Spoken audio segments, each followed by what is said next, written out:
So we will start with a continuation of what we talked in the morning about psychological and sanitary health support.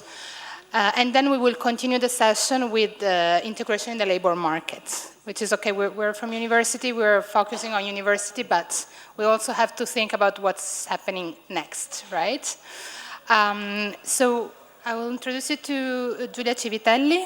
She collaborates with Sapienza, but the most important thing she's doing is she's managing a Caritas health center that provides health services to migrants and refugee people.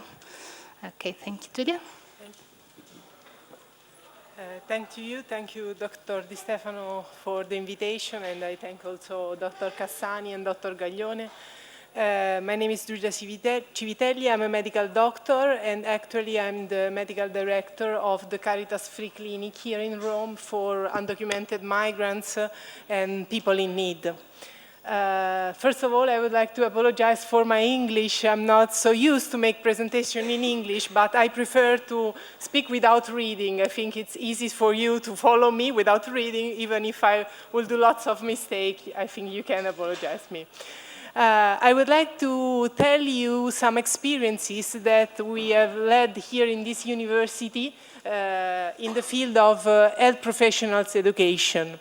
I speak in behalf of Professor Marcheca, who cannot be here today because he's a professor of this university, professor of hygiene and preventive medicine, and is actually the president of the Italian Society on Migration Medicine. I don't know if you know that in Italy there is a scientific society which relates on the arguments of migration and medicine, and I think that it is the only European scientific society in this field. And during these days there is the annual congress of the society, so the all members are in Sicily, in Catania, to speak and to confront themselves about the arguments of migration and health. So I will explain you, I will tell you some experiences that together with Professor Marcheca we have led in this university. I would like to tell you these experiences telling you something about my experience. First of all, before coming here, I've read something about the project in which you are involved, and I see that this project aims to facilitate integration of refugees in university. And the main objective is to enhance the role of European university in the integration and support of refugees. I will not speak about the education of refugees, but I will speak about the education of university students. Because we think that universities have a fundamental role in facilitating integration and contributing to create a welcoming society, first of all through education. So I will speak to you about some experiences which are offered to all the Sapienza University students, especially in the field of health. I told you I will tell you something about my experience. I was a medical student, and I was interested in the field of migration and health, in the field of refugee and health, but it was not easy for me to find a way to study these arguments and to become involved in this reality.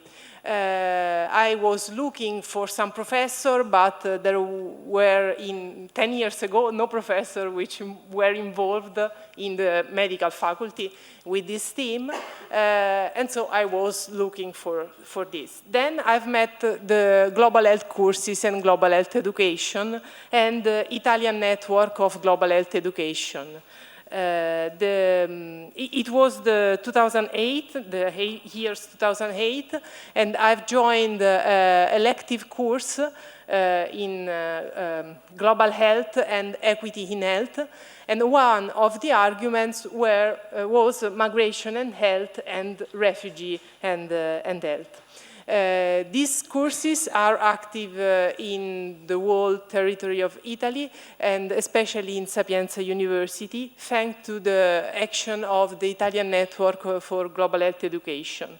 This network starts in 2007, thanks to an European project whose name was Equal Opportunities for Health. And this project put together different participants who were interested and involved in arguments such as the right to health and migration and health, international health cooperation. And they start to work together.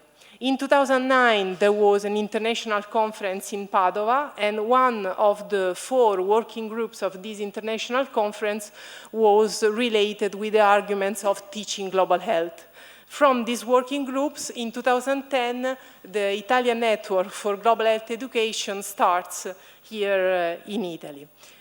We are a national network formed by academic institutions and scientific society, for example, the Italian Society on Migration Medicine, also non-governmental organization, for example, Doctors with Africa QAM, who is involved with international health cooperation in Africa, and Students Association. This is a characteristic of this network, that students are involved and are active participants of the network.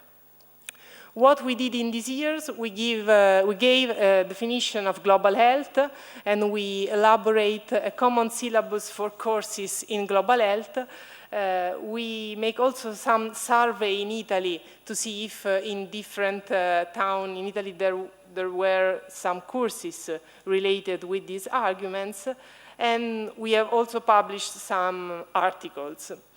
What is global health? I know that you are not all of you are health professionals, are involved in the health field. So just to explain, global health is related with social determinants of health. There are different pictures and different schemes that illustrate and shows what are social determinants of health.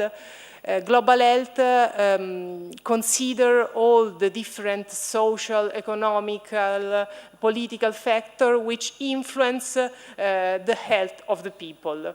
We can say that health is an argument that can put together the specialists from different disciplines, from the political field, the economical field, not only from the health field. So it is a particular approach through health in which the doctor realized that is not the king or the queen of the health of the person, but that he or she needs to become involved and collaborate with other professional figures. If this is the most common scheme of social determinants of health, and it is particularly interesting to apply this scheme for social determinants of health to the refugees' health. You can imagine realizing, for example, the social network. Refugees are people who leave their country who don't have a social network in the host country. So this influences health in a particular way. Or, for example, living and working condition. You can imagine all the problem with integration, and you will speak about this later. And this influences in an important way health. So it is important to think to health through this scheme, through this lens of social determinants of health. This was an exercise that we made exploring every point of social determinants scheme concerning migrants' health. Just to say that it's interesting to think about migrants' health with this scheme. So this is global health. Global health is related with equity, is related with human rights, and is related with justice, with social justice. The particular thing of global health is the methodological approach, so not only one discipline, not only doctors, but a transdisciplinary and multi-method approach. And it is related, strongly related with ethics and with decision of students. We have, as the Italian Network for Global Health Education, we have elaborated syllabus for global health courses, and you can see that one of the most important topics is migration and health, and the situation also of refugees. I go forward in this presentation because this is our website, and you can find there all the material that we have produced in this year and all the articles that we have published. But our work for the Italian Network for Global Health Education is not only related to global health courses, so elective courses where students decide to take part and to learn something about this reality, but there are also some other experiences which are related with the knowledge and with the relationship with migrants and refugees. These experiences are called Global Health Gym. These are elective experiences that bring university students outside from the university because they have to realize that there is a social context outside the university, and they have to realize that migrants and refugees live in this social context, and they have all the difficulties and chance also that they have in this social context. It was possible for me, when I was a medical student, not only to follow a global health courses, an elective global health courses, but to make an experience, an internship in the Caritas Free Clinic, where I'm actually working. It was possible thanks to a collaboration between Caritas and the Italian Medical Students Association, and it was the time in which I met for the first time migrants and refugees, and I learned something about their health condition, their social condition, and also about the legal framework that there is in Italy. It was, first of all, an occasion of relationship with these people, and it was very important for me for my future decision in studium and also in the work field. Then I graduated in medicine. I started the residency in hygiene and preventive medicine here in Sapienza University. And with Professor Marcheca, we have proposed to, not only to medical students, but also to social work students and students of other health professions, two other projects related with the migration field. One project is on the trail of the right to health, and I will speak about this in a few minutes. And the other is experience the reality of asylum seekers and refugees. Just to tell that there are lots of theoretical roots. I think that you have spoken about this yesterday, maybe I've read in the program something about this. Lots of theoretical roots for this education experience outside the university, outside the classroom. For example, experiential learning or transformative education, development of critical reasoning, social theory of learning. So we have looked for, we are searching the literature, something about these arguments. So these two projects were connected with the migration field. The first project was this, on the trail of the right to health. We asked to medical students and to social work students to go around in Rome, not with their own car, but with public services, so like migrants, and to look for public health services who give support to migrants and refugees. Just to tell that in Italy there is a legal framework which is very inclusive if we speak about migration and health. This is possible because in our constitution there is an article which is dedicated to the right to health. This is number 32, and this article says that health is a fundamental right of the individual. So not of the citizen, but of the individual, and this is very important for migrants. And it is a fundamental right. It's the only fundamental right that is recognized by the Italian Constitution. From this article, in Italy there is legislation which is inclusive. So all the legal migrants has a complete equality of rights and obligation with Italians. So they are registered to the national health system and they can receive the essential healthcare levels.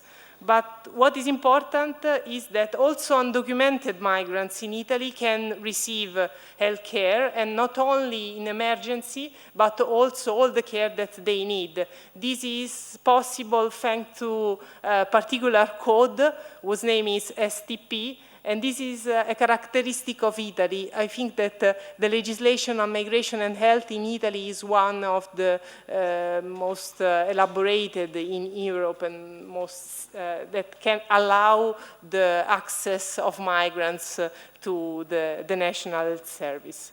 So in this project, we ask medical students to look for all the health center, the public health center, who can take care of people with this code STP, so undocumented migrants.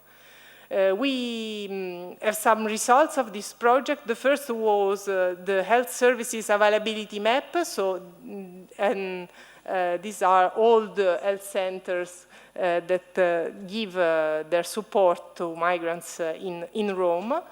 And the second was a publication and analysis of students' diaries, because we ask students to take the diaries of their experience. So they went to the health services and they take notes of their impression of health services, and we have published this experience. The last project I would like to tell you is this, is particularly related with asylum seekers and refugees. It involves not only medical students, but also students of other professions. And it is possible with a collaboration of the Jesuit Refugee Service in Italy. This starts because of research. We enter in touch with this refugee shelter because we would like to make some questionnaire to refugees. And people who worked in the refugee shelter tell us, okay, but before doing the questionnaire, you have to enter in a relationship with migrants. So we start little groups of medical students who start to go weekly, so once or twice a week, to this shelter, and to help migrants to learn Italian. It was just an instrument to enter in relationship with them. Then we realized that this was a very important experience during university students' education, because this gives the possibility to enter in touch with this reality. And the years after, we proposed this to all the medical students. The aim of the project is to allow students to experience the reality of asylum seekers and refugees. So from the experience, then they can reflect and then they can take decision also for their future professions. And they can decide to be involved in the reality of migration and health. This is our aim. These are the participants, and they have a lot of expectation when they start. They want to know, to understand, to reduce distances with migrants and with refugees. They want to be involved in active learning. There is an introductory course in this project, 3 days, and the first days happens in the university. It is an introduction to global health and migration and health. The second day happened in the center, in the Jesuit Refugee Center, so they explain their association, they explain the reality of asylum seekers and refugees. And the third day happens in the refugee shelter connected with this project. So little by little, students are accompanied outside the university and to know the reality outside the university. But we do this in a university context. This is important to say. Speaking about the legislation on migration and health, in Italy for asylum seekers and refugees, all of them have the mandatory registration to the national health system. So they can have then their own doctor and they can access the national health system. There are lots of problems also related with the payments of tickets and also related with the different regions that there are in Italy, because in Italy there are 20 different regions and there is a different organization of health services in all the regions. So there are some problems, but the important thing is that they have the mandatory access to the National Health Service. In the field of refugee and health, an important document that has been published last year from the Ministry of Health is these guidelines for the planning of care and rehabilitation intervention of refugees who have suffered torture or violence of any forms. So I think this is also an important document that in Italy has been published. And I tell you about the legislation and the guidelines because all these arguments are explained to medical students and to other students who take part to this project. This project has lots of positive effects on participants, for example, awareness, reflection on the reality of refugees, the possibility to enter in touch with this reality, and also the reflection on the professional role that they will have in the society after graduation. So they have the possibility to take an ethical standpoint in their life. This project has also positive effect on asylum seekers and refugees, speaking about integration, the possibility to enter in contact with people with young girl and young boy who are in the same age of them and who are of the host society, of the Italian young boy and young girl. They take some diaries of this experience and they leave us some impression of the project in which they were involved. And yes, it is important. For example, one girl say, I'm realizing how complex and delicate is the care of a person who suffered traumas and violence, especially on the psychological side. So thanks to these diaries, we try to evaluate also what is the results in the life of these students and in their decision. And I had to tell you that these experiences were very important also for my decision to be involved in the migration field, in the refugee field. I think that it is thanks to these experiences that now I'm actually working in the Caritas Health Center. This is a little scheme that we have elaborated concerning this global health gym. We have called it this experience like this. And this global health gym has three poles: the students, the third sector association, and of course the university. So it is important to start from the university, but to do project with the involvement of the students and to also involve the association who are present in the territory, in the social context. As I was telling you, now I'm actually working. I'm actually the medical director of the Caritas Free Clinic, so I'm involved day by day in the field of migration and health. In the Caritas Free Clinic or Health Department, we have also a specific project for the care and rehabilitation of refugees who suffer torture and violence. The name of the project is Invisible Wounds, so that all the wounds that they have not only in the body but also in the spirits, and you have to be able to recognize them and to propose them a project and a way in order to take care of them. It is inside the train station, this health center, and I apologize if after my intervention I have to come back to the health center, because in the afternoon we are also open. And it was thanks to all the experience that I've told you that for me now it is possible to work in this field and to be involved in this field. So to conclude, I think that one of the most important actions of European university to enhance the role in the integration and support of refugees is the education of the new generation for a welcoming society and the acceptance of diversity. In Italy, the Italian network of global health education proposed global health courses in which migration and health is one of the most important arguments. But the most important thing is this experience in the social context, is the possibility to know what's going on outside the classroom, outside the university building, and to enter in contact, to enter into relationship with migrants and health so that students can realize how complex is this reality, but also they can realize which kind of possibilities are hidden beyond these realities, and we have to learn, we have to explore this. So I wish you all the best for your work, for your training.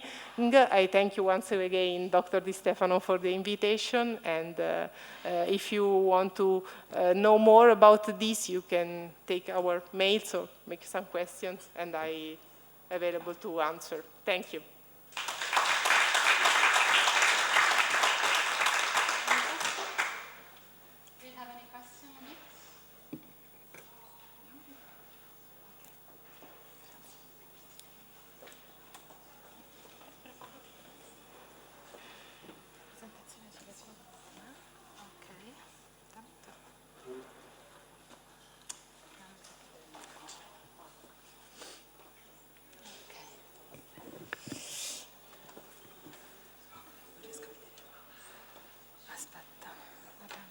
Sono io.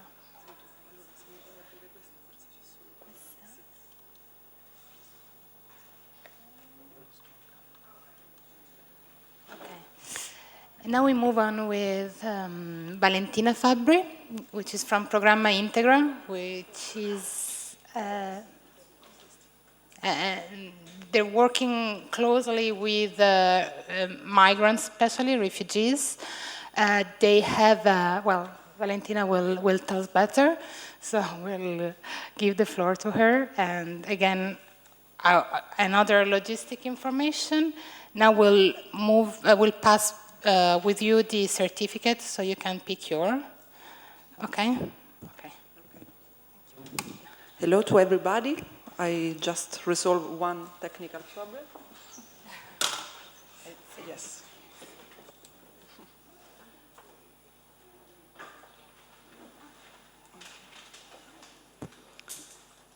Yes, it works. So I said, my name is Valentina Fabbri. I am the president of a small cooperative that is called Integra, and we have the aim to integrate migrants and refugees here in Italy. So it's really a high aim, and we are in this panel where we are supposed to explain you how is the integration of refugees here.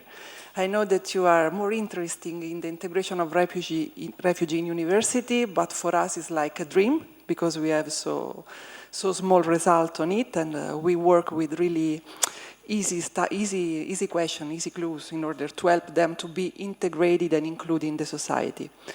Before go to the core of my presentation, I wanted, maybe someone already told you, but I want to make some clarification about the number, because we have always this misunderstanding and this use of the number that is not completely real according to what the media say or to what the politician says if they want to use migration in one way or another. So one thing that I always say is that we have two big kind of migration to be easy. The economical one, that is the biggest one, and the forced migration, if you want to call in this way the refugee and the holders of protection. The economical migrants in Italy are the majority. We are about 8.3% of population all over Italy, and they come from countries that are not related to the countries of the refugees. So they come from Romania, first of all, that is a European Union country, and then from Morocco, Albania, Ukraine, China. And so they have different needs and different characteristics. And these are the migrants. So since 8 years ago, when we talk about the integration of migrants, we talk about the integration of these migrants, because they were the migrants who work here. But people who arrive with boat, it makes more noise, because they show them up. The television show them up, they use the images, or the newspaper talk a lot about that. These migrants, I say, they don't make rumors, because they contribute to our society, saying simply, also because they pay taxes, they contribute to sustain our system. And they work, they produce the 9% of the Italian GDP, they help our retirement system, because you know that we are getting older all over Europe, more or less. We are the oldest country in the world, so we need young people in order to sustain our retirement pension that is made by taxes that we are paying. And if the blue one are the young, it means that there will be not enough young to sustain the elderly in the future. So one of the things that we usually say to people that says, help them to their house, we don't need them, let's see the data. If you don't want to be ideologic, at least let's see to the data. And of course, I think that the wall are not so, it's not putting the wall is not the solution, of course. But even if you want to convince people that really think totally different from you, let's use the data and the fact of our country. The economical migrants decide to come here in Italy, and usually, and also in your country, I think that the situation is the same. They need a visa before entering. So the law says that there must be an employer that wants you, that live maybe in Morocco, and apply to have you exactly here in the exact time that the government says that you can do that. So it's really like a lottery. It's like win a green card to come here in Italy. And, but of course it's planned, so you are obliged to work. You cannot be without work. You can lose your job, because if you lose your job, you lose your permit to stay. So it's something really control and check. But when we talk about the forced migrants, I use this word that is not so, maybe not everybody wants to put on the same cup this definition. Because there are the refugee, the asylum seeker, the refugee, and the holders of humanitarian subsidiary protection, but we also have like the unaccompanied minors that we usually help to be integrated in the society. And are all those guys that are forced to come in Europe and in Italy before having 18 years old. Why? Because they cannot be expelled. So it's easy, and the family pay a lot of money to make them do the journey. They send them here, the government has obliged to accept them. And after, when they become over 18 years old, they can have a normal permit to stay. So this is other forced migration in a certain way, because it's really hard to take care of them in a proper way. They are so young, they are so alone, and you need to have proper measures for them. Under the international protection, we are all under the same sky, I suppose, because everybody has the common European asylum system here, I suppose. I don't know exactly your countries. And so we have the same rules, because the most important thing is that an asylum seeker cannot choose the country where they want to go. Because the first worry is if you arrive in a country, you have to stay in this country. And of course, Italy is in the middle of the sea, so in the last years it has been the first one. And we had many people that didn't want to show up in Italy in order to go after Dublin Convention and go in some other country. Germany is the favorite one, but we have also all the Scandinavian that goes really strong among the asylum applicants here in Italy. And there are many reasons, because the situation and the welfare state that they found in our countries, it's really different. We have not so good in the welfare assistance that we have. We are quite close, we are old, and so we don't have the same measures. They know that, and the Syrian, of course, know that more than the other. This is why in Italy we have like hundreds of Syrians, no more, because they are more educated than the other, they have more access to information, and they don't want to stay here where they don't have chance to go to university, for instance, because it's really, really, really difficult. It's like a mirage. talking about number, this is the average of the arrival in our country. So we had a peak in 2016, it was 181,000. Then it decreased of 31% last year, and now, the first 3 months and a half, we have 7,000 arrivals. It means that the policy that Italy, the Italian government, that we don't have right now, but we have sort of, is trying to stop the arrivals before the departure, because for many reasons, political for first, and they are making, or inside Italy or inside European Union, arrangement with countries, Chad, Niger, and Libya, in order to make them stay there, and many international organizations go there to train the personnel that work there in order to assist better the asylum seeker. But the truth is that if we don't see, we don't worry about it. So they stay there, and we have many reports of denounce, but European Union maybe is happy in this way, because the migration crisis put on crisis the European system. Maybe Brexit could be a result also of the migration crisis, because it's really collapsed, because we were so well together when we love, but then when we had a problem, we split, like in the best family. And okay, these are the data compared for the same 3 months of the last 3 years, so you see how we are decreasing. And this data came out from the Ministry of Interior, so we have really a big transparency, because if you go, they update each week, and you can see how many people arrive, and the nationality of origins, and whatever. Only the nationality are changing. Like I said, in 2017, the largest one were Nigerian. Now, something is changing in these first months, where the first nationality who arrives in Italy are from Eritrea again, because Eritrea is always be present among the asylum seekers who landed here in the sea, by the sea. We don't have Syrian in the list, like I said, but we have Nigerian, Guineas, Ivory Coast, Bangladesh, so country really specific. It's like if they know where they can go.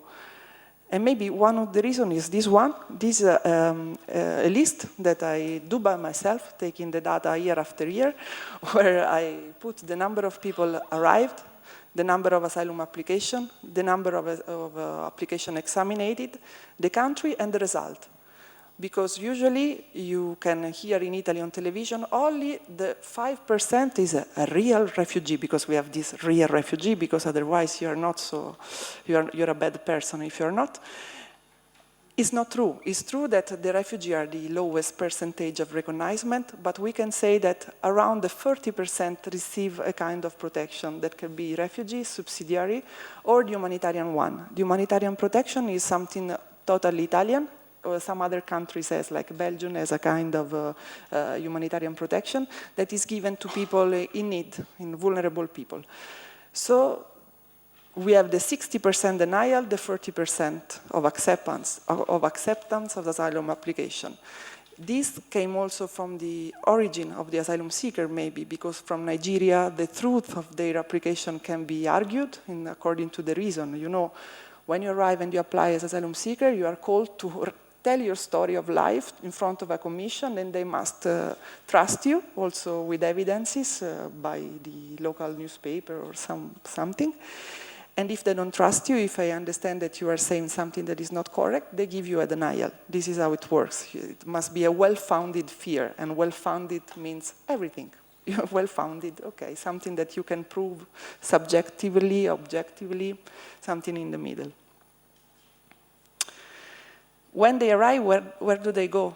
This is the national Italian system of reception. When they arrive in the sea, they usually land in Lampedusa, Pozzallo, in the southern harbor of Italy. And there are first aid centers that are used also like hotspots. And we and Greece are the only 2 countries in Europe that have hotspots. That is an approach that is made by a mixture of authorities from European Union, EASO, especially, that is the European Asylum Support Office, that is something quite new. And one of the tasks that this hotspot has is the relocation, because each European country has been called to say how many asylum seekers can receive. And then all people that arrive in Greece and in Italy are supposed, if they come from a country with an average of 75% of recognition, otherwise you are not a true refugee, to be transferred in those countries. Of course, like Poland didn't give a quota, and we have some problem like whoever approached to the situation in a different way, but it's one of the way it works. Then after that you are rescued, if you are intend to apply as asylum seeker, you go in one big reception center, and then you are transferred in one of the best example in Europe, I would say, that is a national reception system that is managed by local authorities. So each municipality can adhere to the system and create its own project of reception. And is really concentrated on the integration. So inside this center, inside this reception center, you have legal counseling, job counseling, vocational training, language classes, you have many things. And one of the strongest points is that when this program started, it was 2002 and then better in 2005, the small communities, the small villages started to adhere to the system. So I always think that it's better to be integrated in Siena than in Rome, because in Rome you can hide yourself, but maybe nobody will know you. In Siena, maybe you will know, maybe Siena is already too big, but some other small villages, maybe you can know your neighbor and you can help each other, no? You can try to have opportunities and also friendship. And so the fact that also the small community that without this system will not be involved at all, because who is planning to go to a small village that nobody knows? Nobody knows. So there is something really winning in this system. But if we have around, in the last year, around 120, 130,000 people arrived, and if we have only 35,000 places, it means that something we are missing.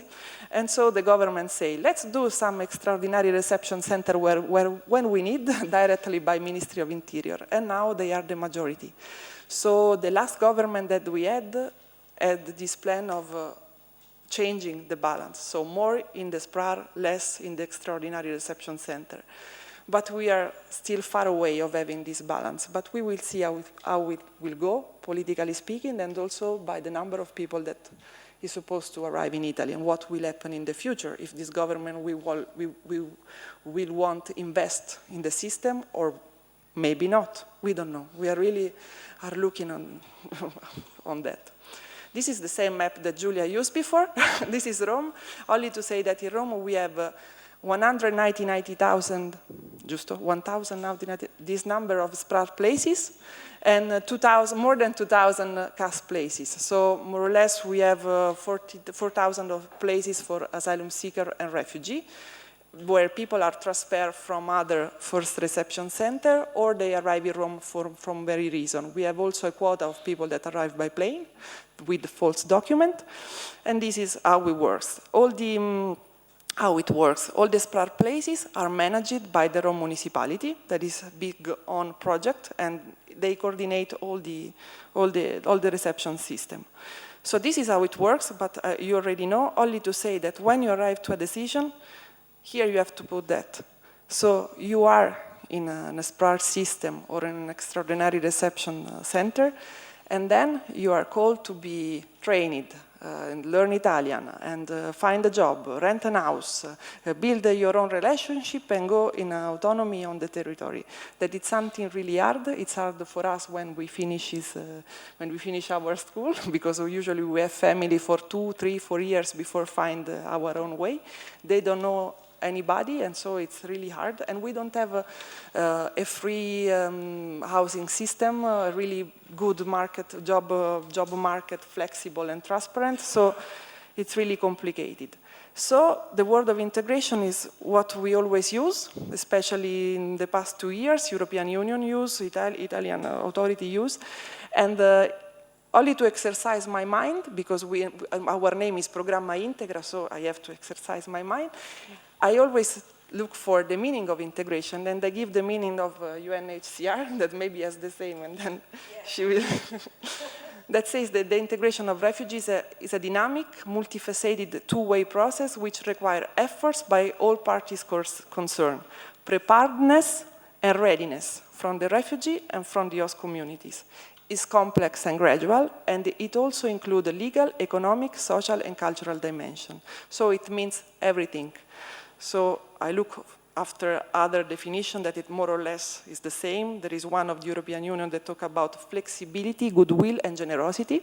That really sounds, it's really something.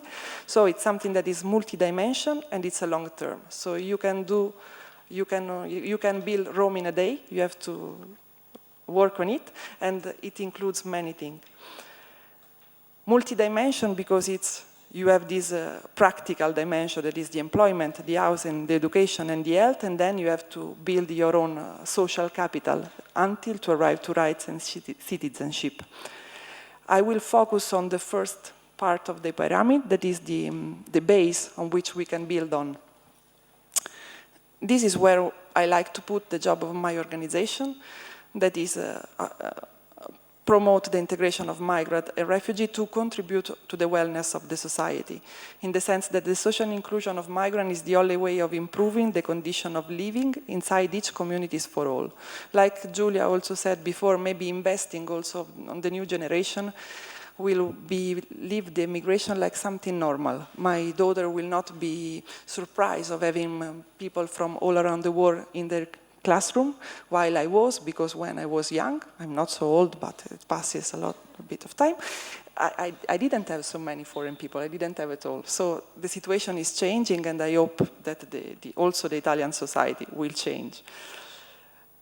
Our lighthouse, the European Union Action Plan, that is on integration, that was issued in 2016, that says something, because I always try to find something practical against the word of integration. And the European Action Plan talk about pre-departure and pre-arrival measure, about education, about labor market and vocational training for refugees, about access to basic service and the participation and social inclusion. So it talks about something, it's not so precise, but we can take into account. And then, last year, for me, it was a great success. We had the Italian plan on integration. There was a law in 2015 that says that we have to do that. And so in 2017, it was launched, this plan, that is really philosophic.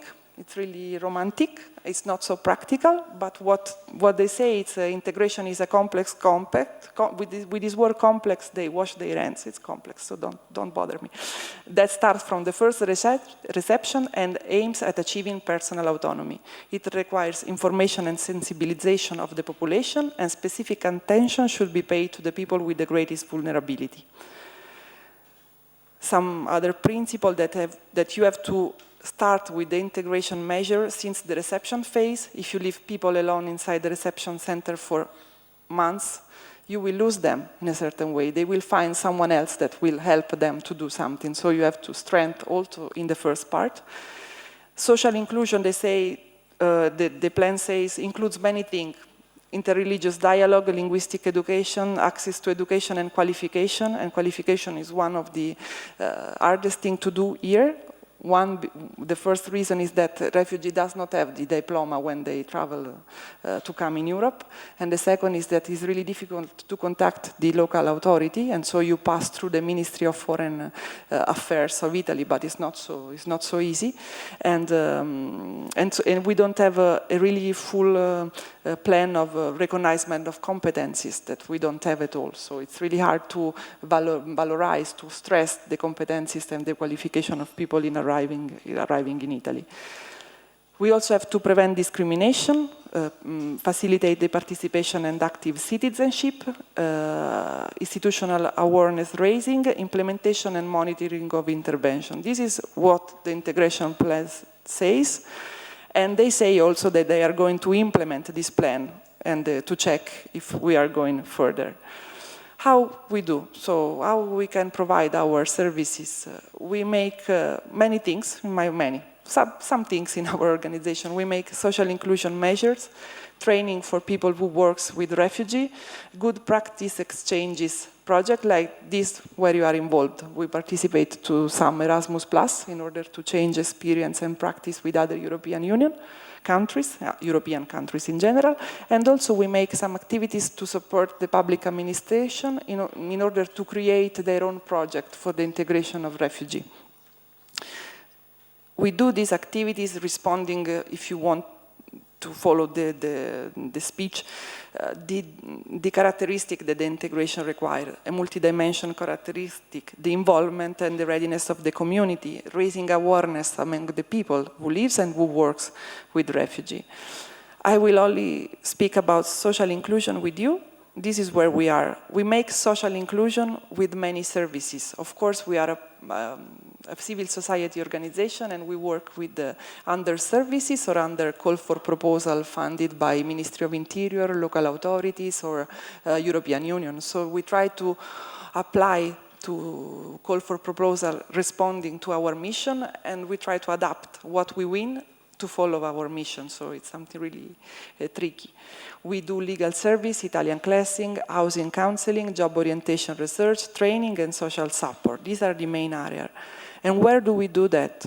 We do job counseling, especially in Rome municipality service. Rome municipality gave us a service of inclusion, and one of the service is the job counseling. We do counsel on public services for the employment, we write CVs, we support an active job search, and we organize and monitor internship. In 2016, we had 600 interventions under this agreement. And why we do that? We do that because normally you have the public service to look for a job. But we don't have public service enough involved to help a refugee to find effectively a job. There is no service specialized with this kind of category, with refugee. In Rome we had some that came better year after year, but they are not always ready. We need to be fast, because like said before, they have 1 year, 1.5 years, and then you have to go out, you have to leave the reception center. And there is no advantages for the companies that want to join the circle and try to help a refugee, offering them a work opportunity. There is no subsidy, there is something, but it's really, really small. And so you put a refugee to compete with a young graduate without trying. You have to try in a way to put them in a better shape, if you want, to put them under the spotlight in order to make the employer realize who they are going to employ. What works more and what works less? What we found in this year that works more are the internships period. So we always offer the possibility to a refugee to make a period of internship inside companies from 3 up to 6 months. And is the only and the fastest way to make knowing each other. And is the only way to make them maybe knowing, and maybe it can be transformed in an offer of job. It's important to make a job counseling because you also make a mediation with the companies, and you have to talk a little bit the language of the companies, because we that work with the social point of view, we always think that the refugees are the best, but when you have to make your own profit, you cannot only to look, this is a refugee you have to employ. You have to look at the refugee like a worker in order to present and to help him to be a proper work for the employer. Otherwise you will lose in any case. And also we tutor them, so we help them to communicate at the early stage at least, and to start a collaboration. What works less? That we always work with the same enterprises and companies. So we work a lot in the service of restoration, of hotel, but we don't work with higher professionals. One reason is that the professions that come in Italy are usually lower than, they don't have such a big career. Not all, but the majority, like the Nigerian, they don't arrive with a graduation situation, so it's not so easy. And so once that we have to change is try to elevate the proposition that we do to the refugee in order to find a job. But the easy to reach the job, like we work a lot with the hotel, with the cleaning service, and it's easier to make them find a job, also because there is a big tournament inside this job position, and so it's easier to enter and to gain money. I'm saying with a big regret, but we have to work on it a lot. We do that so in a Rome municipality, and we also have a project funded by the foundation, Bank Foundation, and the chief leader is Save the Children Italia.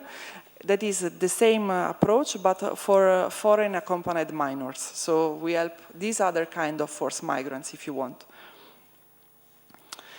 To give you an idea of the people that arrive in the immigration service of Rome municipality, we have an average of 300 persons each month that pass through Rome municipality to ask for reception, because, like I said, all the SPRAR is in the hand of Rome municipality, so people are forced to pass through Rome office in order to find a place to live, and they can also ask to have a job counseling inside our part of services.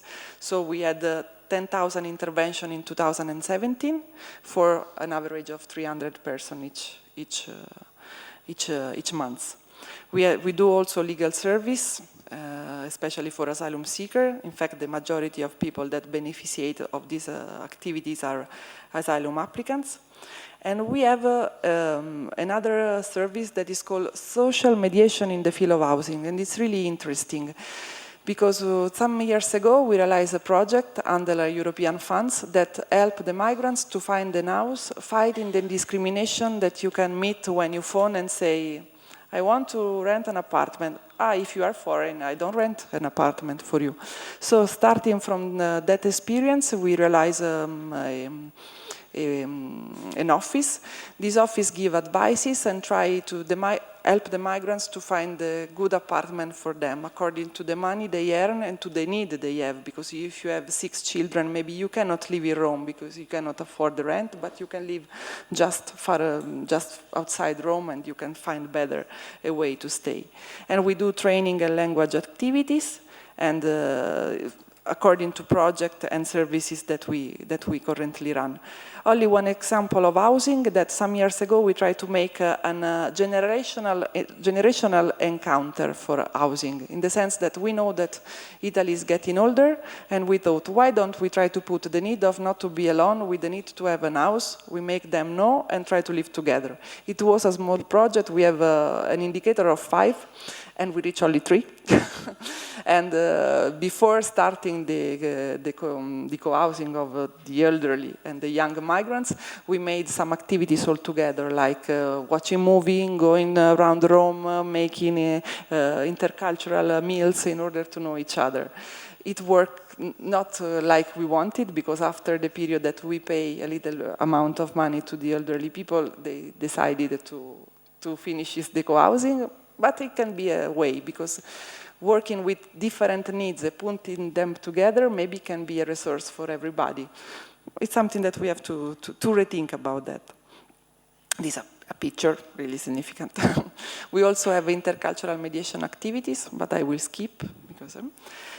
and this is, these are the area of our activity. And so I like to conclude in this way. It says that through the service directed to people, with them we make social inclusion, through communication and sensibilization, through the involvement of the operators, and through the support of the public authority, we try to fulfill all the elements of this big word and challenge word of integration. And we hope to create a more cohesive society.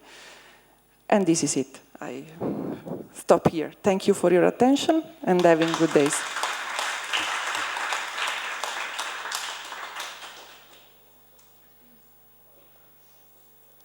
Ti metto la tua. Do you have any questions? Yeah, you're from nowhere.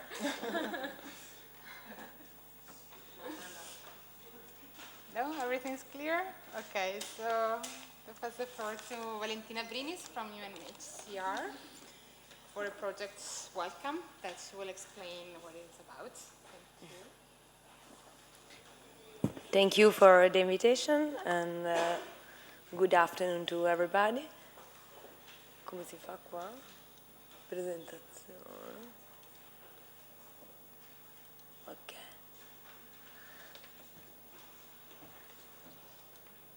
Okay.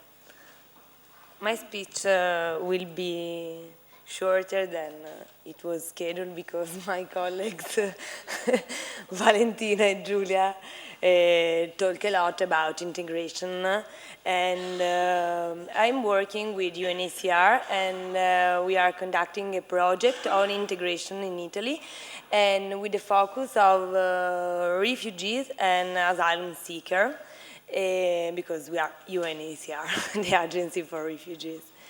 And today I want to tell you about a project that you are following that is inside the integration plan, and it is called Welcome, Working for Refugee Integration. It has a focus on job related to refugee. I prepared many data, but I prefer to go on because Valentina. No, sorry. But it is important for me to show you this data, and it is about the sea arrivals in Italy and asylum application and the person of concern that is currently hosted in the reception in Italy reception, and before Valentina told us which kind of reception we have in Italy. So totally we have more than 100,000 people that is actually hosted in receptions. So what about integration? Yes, we have a definition that is a definition that comes from European Commission, and we are using it in Italy as a UNHCR. We define integration as a dynamic process that which activity involves both beneficiaries of protection, so person of concern, and the community, the host community, together with the public institution. Without one of these terms, we can't we can talk about integration process, because it is dynamic, but it is bidirectional. Without it, we can talk about integration, but we can talk about other kind of process and other kind of, for example, policies or politics about accommodation. Valentina told we have 3 dimensions. When we talk about integration, we can explain it through 3 terms and 3 areas. We have legal dimension, the economic dimension, and the social cultural dimension. For us, it's very important to consider all these areas because people have to, and institution, especially institution and the host community, have to improve political and policies in all these areas, not just, for example, in socio-cultural dimension or in economic one. But one of the most important work and project that we conduct during last years is this that you can see on this picture, and it is a focus group on integration, because we were very interested in know which was the definition of integration made by refugees. And I invite you to see this report, and you can find it in our website, unhcr.org. And here there is what they think and what the Italian refugees think about integration and about their life in Italy. So they told us that we are refugees, and no one wants to leave his own country. So they stress to be forced to leave their country, and it is very important to consider it when we talk about asylum seeker and we talk about refugee in Italy, but in general in all the world. They told us we escaped because of a problem with the government, and we escaped to avoid dying and to live here. We got a document, but, and they stressed the importance to have a house and to have a job.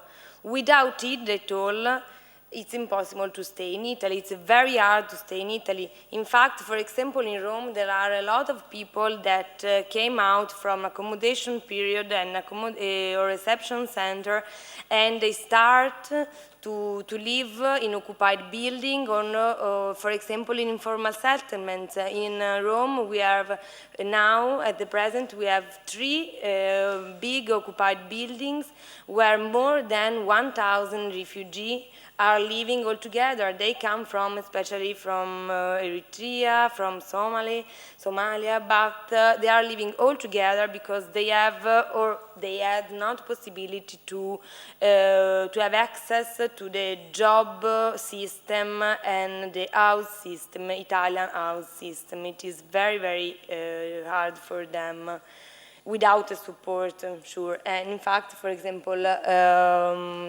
Valentina and many other associations and institutions in Italy are working for support this kind of process and support refugee and in general migrant people to have access to the house rent system and, for example, to job placement. Also during this project, during this focus group activity, we work with more than 30 persons, both men and women. And during this focus group activity, that each participant highlighted how difficult it is to find a permanent job, not just a job, a permanent job. And they stress to be alone, to have not any kind of social network, especially when they just arrived and especially when they leave the original country. And they stress to have no family. So their integration process is completely different by, for example, other migrants' integration process, or, for example, our, as a citizen, process to find a job or to find a house, to build our life alone. It is completely different because they are alone. And during this focus group, they stress this condition of loneliness without support. And the women group told us, report us, the difficulties to be women in Italy and to be refugee women in Italy. Especially when they are single mother with children.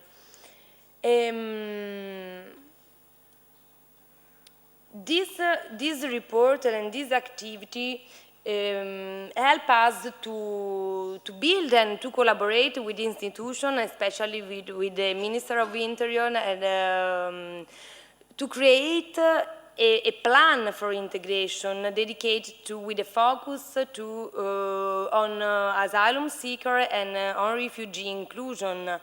And it is the plan, the integration plan approved last September in Italy by the Minister of Interior. And we carry this kind of activity and we discuss with the Minister about the position of refugees, because nobody carried at the table this position and this definition of integration. Because sometimes when we talk about integration, we only give our opinion on it, but our opinion is conditioned to be citizen and to be, for example, European citizen, and sometimes it should be important to see the situation and the phenomenon by other side, for example, by the side of refugee. And we have done it during last year, and we continue to do it, especially in every regional area of Italy.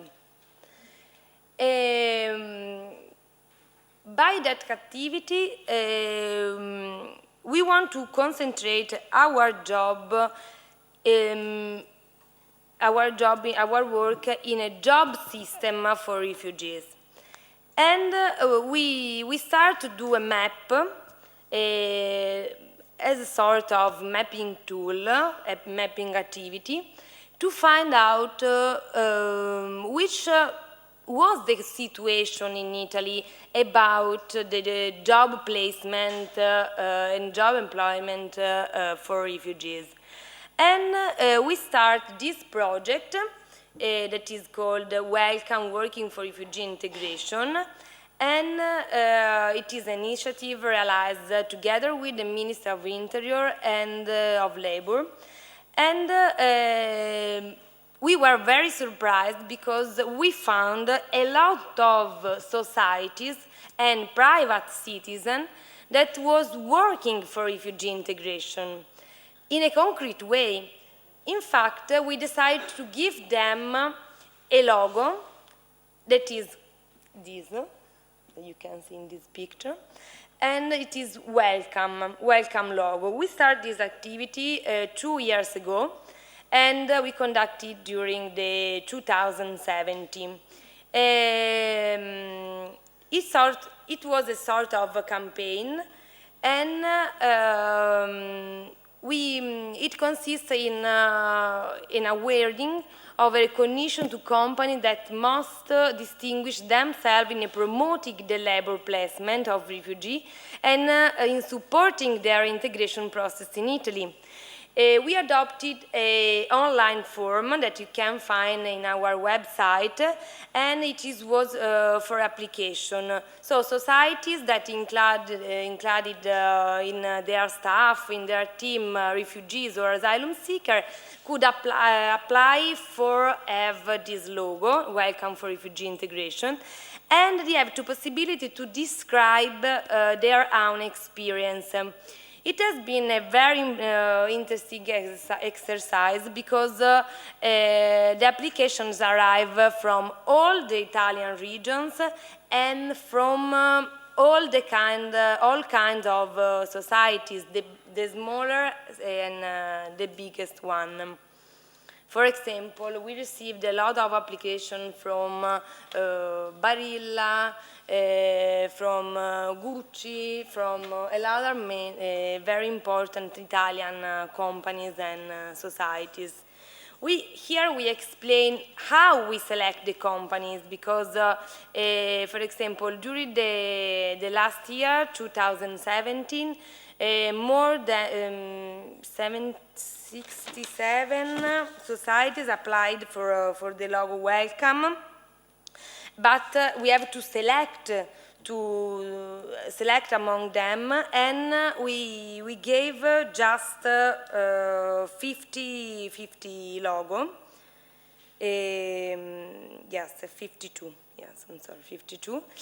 And we select among companies that put in action a real, concrete promotion and inclusive project of asylum seekers and of beneficiaries of international protection. It was curious because a lot of society didn't know to have inside their staff refugees or asylum seekers. They only think about them just workers, just migrants, just foreign people, but they were not so interested to know their story and to know their status, for example. So our Welcome Working for Refugee Integration became a campaign because through the logo we have the possibility to explain them which are the features to be refugees and to be asylum seeker. We explain very well, especially to the big companies, we explain very well which is the difference between, for example, economical migrants. I can't tolerate this definition, but it is the only one to describe the difference between to be refugee and to apply for asylum and to ask protection, international protection, and to move to come in Italy for other reasons, for example, for economical one. But at the same time, people that apply for asylum need to work. So I think it's a very difficult to separate these kind of categories. But in terms of law and in terms of political and policies, maybe it's useful to separate economical migrants from refugees and from international protection, people under international protection. So during the past year, and we continue to do it for the next years, we try to explain very well which was the features of refugees and their condition, their needs, their loneliness. Okay, so many employers start to help more than they already done people that was working with them.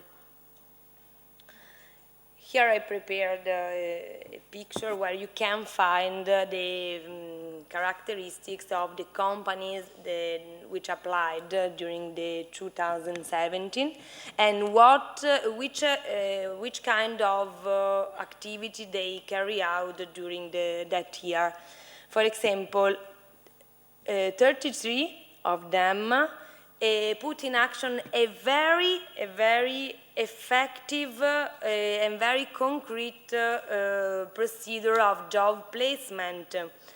And for example, the second one, where you can see the free number, is referred to companies that put in action not only a job placement activity, but help, for example, refugee, help employer to find a house, to create a social network around people. And it is a very important activities that we underlined a lot during our campaign. This is about the regional area where they come from, and you can see that they come from all Italy or Italian regions, especially from Piedmont, that is a region in the north of Italy, because there is a very interesting project that is called Be My Job. It is a sort of network, and UNHCR is supporting them to increase this network. In fact, now they are conducting this project, Be My Job, together with the Calabrian region. If you want, you can find all details on our website. And what about the job sector of the society which applied? In fact, the second one is about B, the most tending. And another sector that we consider very interesting is that of restoration, is that of food, because a lot of companies, a lot of societies came from our restaurants, for example, or put in action delivery activities. And a lot of reception center or a lot of integration agency help refugees to create their own company or to create their own restaurant. This is the picture of the event, because we organized a celebration of the end of the first year of the project, and during which we awarded the companies, the 52 companies, and it was very important for us. It was as a moment because we launched again the campaign Welcome Working for Refugee Integration, and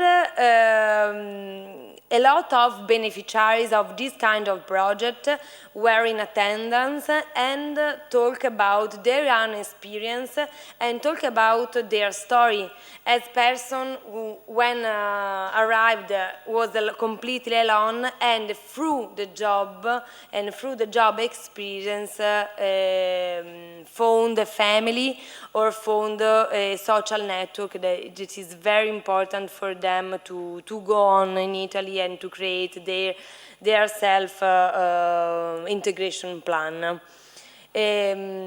So how can I told you before, my speech was with us respect your expectation, but I was very interesting to explain you what was the Welcome campaign and how we are promoting a different image and of refugees in Italy and about about asylum seeker in Italy. So for any question, I'm here, or you can contact us.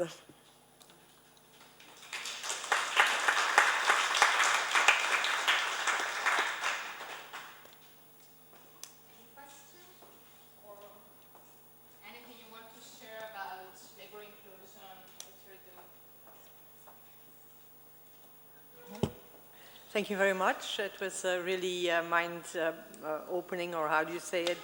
I'm interested in finding out why employers want to have your label, because I think it's an excellent, it's a visible sign. And it's interesting, yeah. Yes, but do you know why? What's in it for them to have this label in their company? Do you have any, Yes, I can tell you about our idea. At the beginning,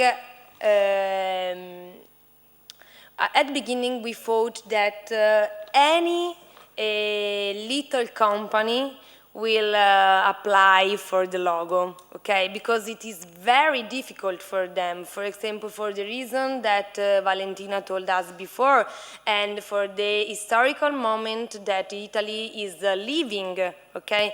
Because in this period we don't have a concrete support by the politicians and by the parliament and by the policies in general. Okay, it's a very difficult moment for us in this period. We start again to talk about racism, to talk about intolerance. So it's a very critical moment. Okay, so at the beginning we thought, okay, we launched this campaign, but no company will apply for it, or just a big company. And at the end it was incredible, because a lot of little companies, for example, little restaurant or, I don't know, little bakeries, applied for it, and they were very happy to explain to the society in general, Italian society, that they were not interested about the nationality of their workers. They were not interested. They only want to know if the person is able or not to do that kind of activities. And it is a very important message that we have to carry on. That is the message. On the other side, the big companies, for example,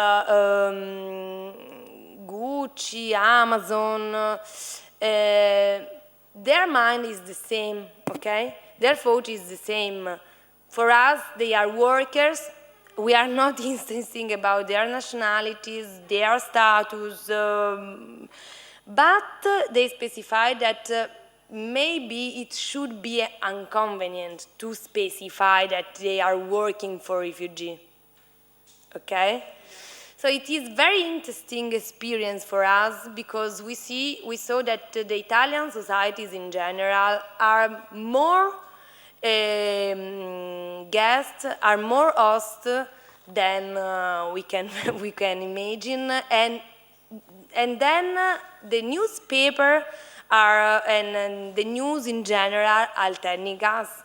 Okay, it is a very important element, Because sometimes when I read newspaper, when I read news, we only just can read about discrimination, about intolerance, and about, for example, refugee or migrants in general that arrive here to lose our job, to lose our private life. Sometimes we read that migrants lose our boyfriend or girlfriend. Sometimes happen this. This is the general news that we read every day in our newspaper.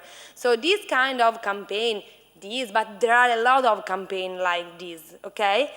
Want to promote another kind of image of migrants and another kind of image of refugees, but another kind of image of Italian population that is host, that is able to accommodate.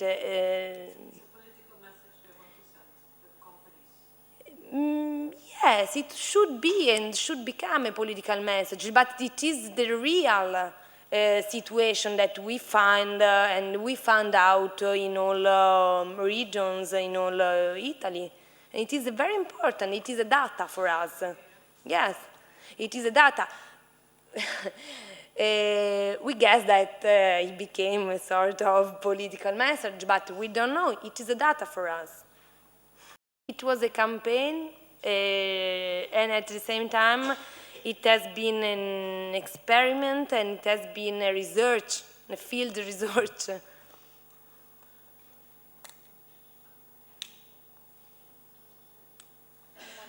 Do you agree about the Italian population? Yes, of course. No, it's very interesting to discuss about this issue and about this topic, I think, because sometimes we stop and a lot of people stop just in front of the news or the television news, yes. It's a good, We don't go forward. it's an organization with good reputation. I would love to have. Yeah, so would I, but we have to be here.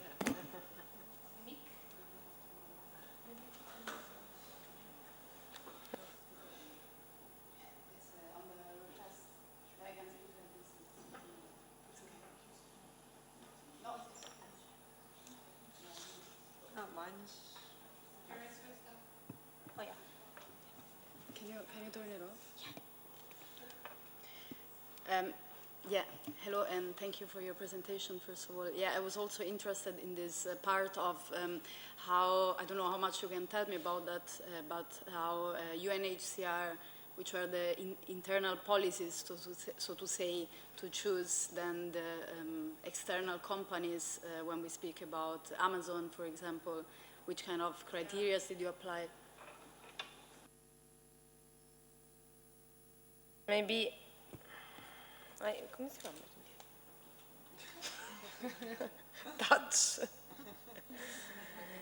Now, we have a due diligence, maybe I explain here. No. Yes, meeting UNHCR due diligence requirements, it is the, yes, I explain here.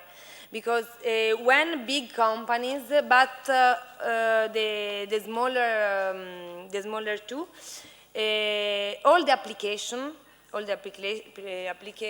was checked and was controlled, and especially by these criteria, as to respect this kind of criteria. Amazon too. For example, we couldn't assign the logo, for example, to companies that work with tobacco or alcohol.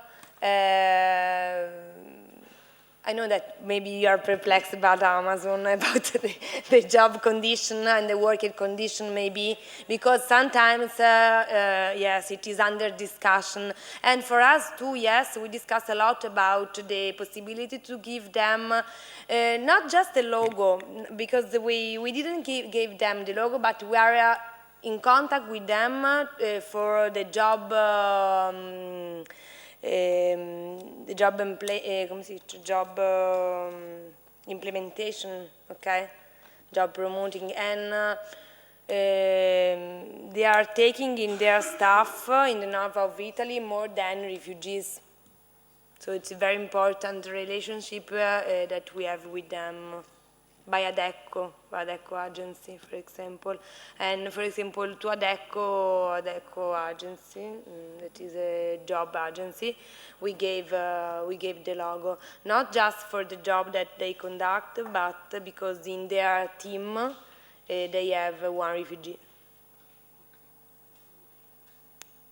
And during the last year, they promoting more than 400 job placement, yes, for refugees. But yes, we have a due diligence and they have to respect it.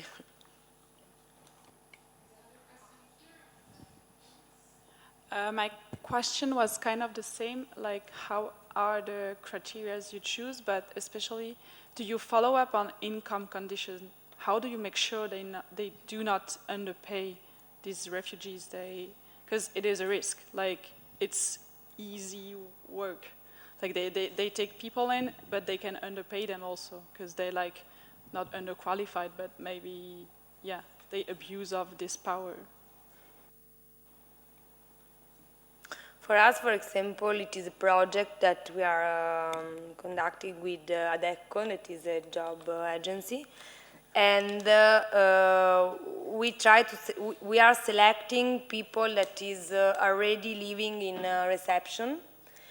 And for us, it is a guarantee, because ADECO, together with the reception coordinator, control the job condition of the workers. They are not alone, because for us, especially the first period, is a project during which the workers had to learn which are the policy on job and which are the contract, how you have to, and how you can work, and yes, how you can work in Italy. So yes, especially during the first period, we support them by ADECO and by the reception coordinators, or by tutors, for example. When they are out of accommodation, we find a tutor, for example. They are not alone, and we check, for example, that now I can't tell you about the specific experience, but yes, we have it happened 2 months ago, that in a big company, one person was unpaid, and yes, we intervened to protect him. Because UNHCR, the mission of UNHCR is protection under all areas, but the fil rouge is the protection. So thank you for this presentation. I've 2 questions, actually. One is related to one of my predecessor here. Do you also take back this label if you see that there are violations, or is it limited in time from the beginning? Like, is it awarded only for 2 years or something? Because I can imagine that you can't control that for a very long period of time. Then the other thing is 69 companies applied. Is that did I understand that correctly? That 69, that's actually not a big number, is it? I mean, there are hundreds of thousands of companies in Italy, so I would have thought that it would be more companies actually, or is it just a specific region that you targeted, or I mean? Maybe it is related to a promotion that we have done, because we start not exactly at the beginning of 2017, but about June. Okay, so we work for 6 months to promote the logo, and I think it is one of the reasons. But the second one is that we work a lot to explain what was the campaign, okay? And we dedicated much time, not to a little companies, but to the bigger one. So I think it is the reason why they are less than 100. we hope that during the next year they increase we hope to increase and we guess to increase this number, okay? It is one of the goals we have to achieve, I think, yes, because it is very less number. But during these 6 months, 1 year, we tried to create an important network, okay? That is important for us to promote the logo, to promote the campaign, but at the same time it is important to promote our integration project in general. One part of this integration project is dedicated to job placement through, for example, ADECO agency, okay? We signed an agreement with ADECO, that is a job agency, and we are working with them to improve the job placement of refugees. And yes, how I told her before, especially during the first phase of job placement and job contract, yes, we can, it is a training for people, okay? It is a training during which they have to learn the type of job. It is a training on the field, okay? But at the same time, they have to learn the rules of job placement in Italy. And for example, one of the rules is to receive the payment, for example, and to work just for a few years, for 8 years or 7 years, hours, 7 hours, 8 hours a day, for a day, not more. They have to respect the contract. During these first phases and sometime forward, we try to be as a support of these trainings, okay? And we stress a lot on these rules and these teaching. So do I understand that right, that this label is only awarded as long as the training takes place, or even afterwards? Trainings means that there is not, for example, a contract of job, okay, but you are paid just for learn how to do that kind of job, okay? And it is very important because during that phase you have a tutor. You are not alone. You have a support. It is not, for example, when we find a job and we start without having kind of support. There is a support, a real concrete support. Okay, so for example, tutor that is there for see if the contract is respect, if your time is respect, if a lot of conditions are to control a lot of conditions, job conditions. Can I add something? That, for instance, the companies that works with us do not have the logo, because they don't know that exists and they are not interesting at all. And if I have to make a consideration, we have two kinds of companies. We have the familiar one, like the small shops that for willing, also because sometimes it's like saving money, because we offer them an internship period of 3 or 4 months paid by us or by reception center funds. So the worker is for free for a certain period. And if they like each other, maybe it will become a job position, a job placement. But they are small companies, so they are not interested at all in having the logo Welcome Refugee, because they don't have this cultural background. They are looking for the workers. Sometimes it happened that we found family that, for instance, one of a mechanics of cars that at the end didn't offer a job, but it's like another son. So they make the birthday for them, they go vacation all together. So they create any other things that you are not expected to. It wasn't something we were looking for, but it was a capital, a social boundaries that they create each other. And then we work also with big company like IKEA and the McDonald's. IKEA works a lot for integrated refugee. They usually hire refugee and give them the possibility of working, even if they have the same, sometimes the same, not so bad like Amazon, I would say, but sometimes they are quite under the light because they don't have, they miss something, the worker says. And they work with refugee.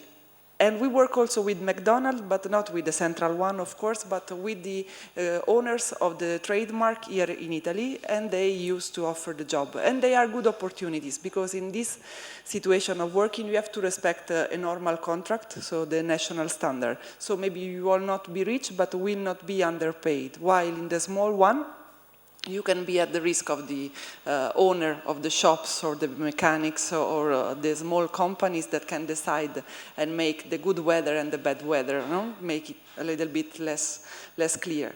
So you have also, when you work with, as a social society and help a refugee to find a job, so you don't have a background of Adecco. You're trying to do that because you help refugee, and you have to find a way of offering the better things, the best things for the refugee you are helping. So if he's shy, if he had a problem, maybe it's better a familiar one. If it's young and proud and can play with this situation, it's better to try to propose IKEA. So we have to try to fix what is the refugee ready for and what the market offer for the refugee and try to make the best. Of course, we cannot give the answer to everybody, and the market, the job market is not easy for anybody, especially like I said before.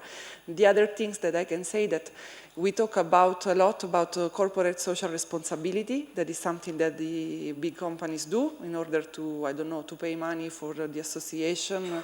But sometimes they don't want to spend this money here in Italy, especially for migrants. And they think to lose some of their donors because they are helping migrants here. So it happened because if you see that a company gives a lot of money to some civil society organization, you think that they offer also a job to refugees, to people in need. But it's not strictly connected because they want to put really aside one question with the other. And another thing that came into my mind that in the last money law, I don't know how we can call them, the Italian government make taxes benefit for the social cooperative, like where I work, that can hire a refugee. So they make like a discount in paying taxes. This is the first economic measure. So for 2 years, I can hire a refugee paying less taxes. We pay a lot of taxes on the job of the work. So it's not so big because they are not such big money, but it's something that passed. So we will see how it can work. So the only economic subsidy or incentive is this one that came out last December. I just put. Can you pick just very last question? Then we're going to close. Wait, thank you.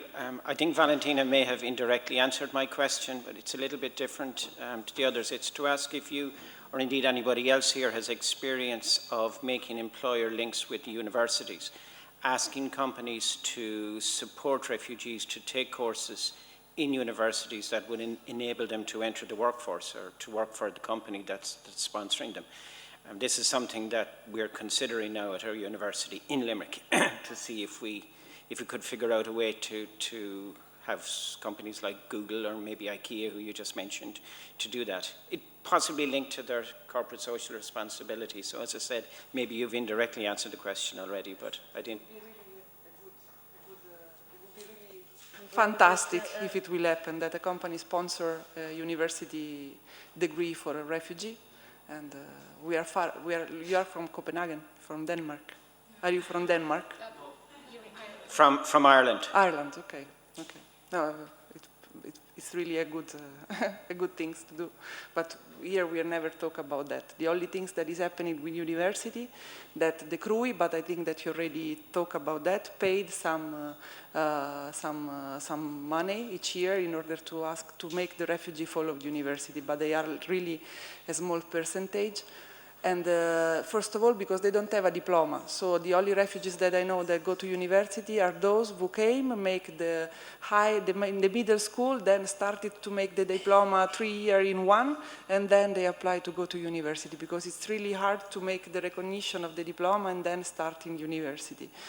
We had some experience with university. There is one that is called University for Refugees, that is an online university that allowed them to follow classes and graduate with them. It's an online university that is called Uninettuno, that is here in Italy but works especially in the Mediterranean area. And they launched this project that is called University for Refugees. In this reason, why? Because they do that for free, mostly. Because they were really interested in fighting all together for the cause, spending themselves for the cause. And we see how it will go when they will be graduated. We usually make signalation of people in order to make them follow the classes.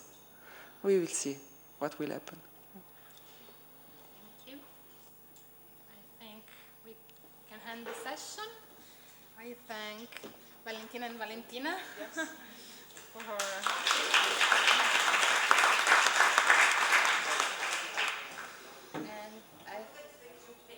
Yeah, all outside for a group picture, and then we go back straight away. You can find some, when you go back, there might be some juice, water if you're thirsty, but we will start right after, okay?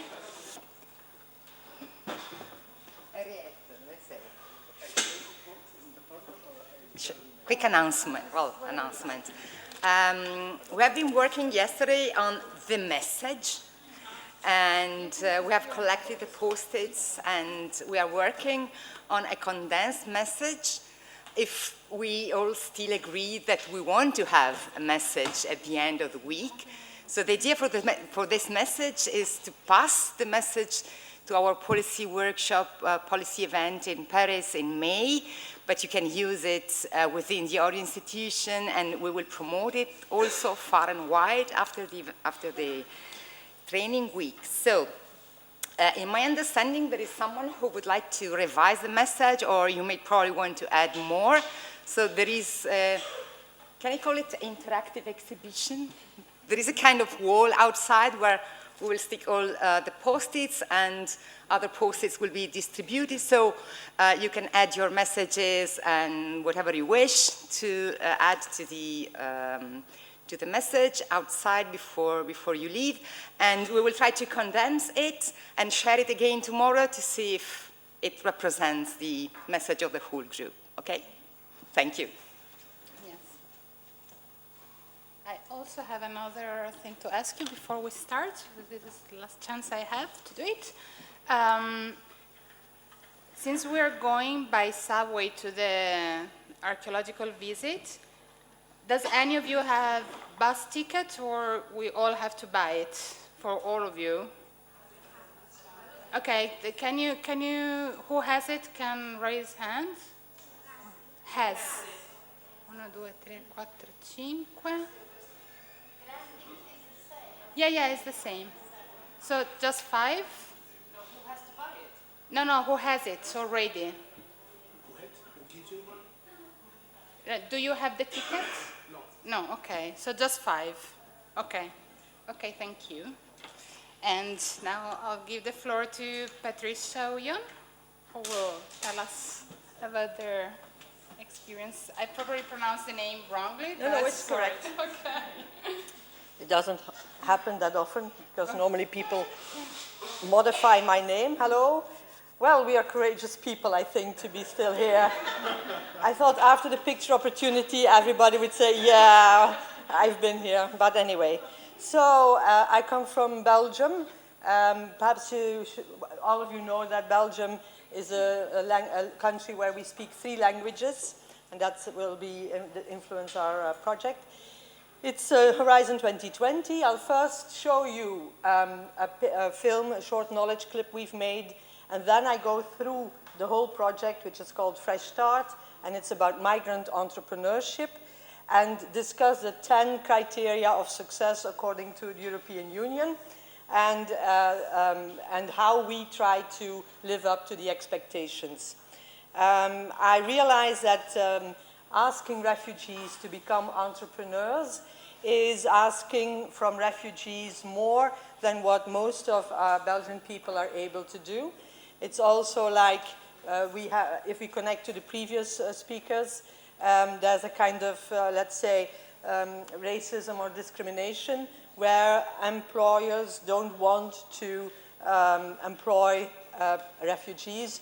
So rather than saying you should get a job, we say, why don't you try and create your own job? And then the final thing before I start the clip is that Europe has created this entrepreneurship framework, Entrecomp, and that defines what does it mean to be entrepreneurial, but not only in its narrow sense like starting up a business of your own, but also finding your way, so in a broader sense, and so all the soft skills, sense of initiative, finding resources are all incorporated in that. So this is a very important framework for us. But let's start, hopefully.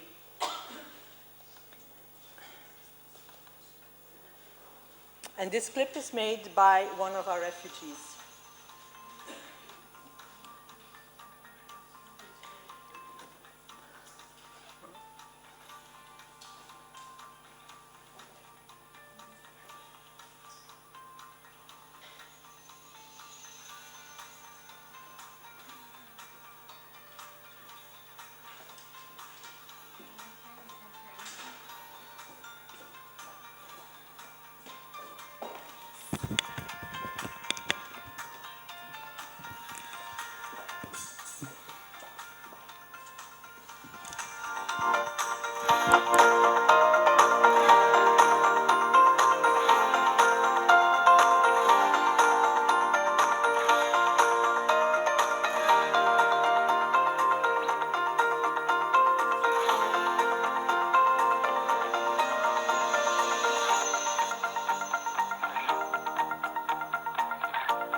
So my Italian is not one of the languages, so unfortunately.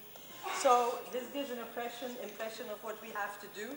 We have to organize a whole trajectory for entrepreneurs as,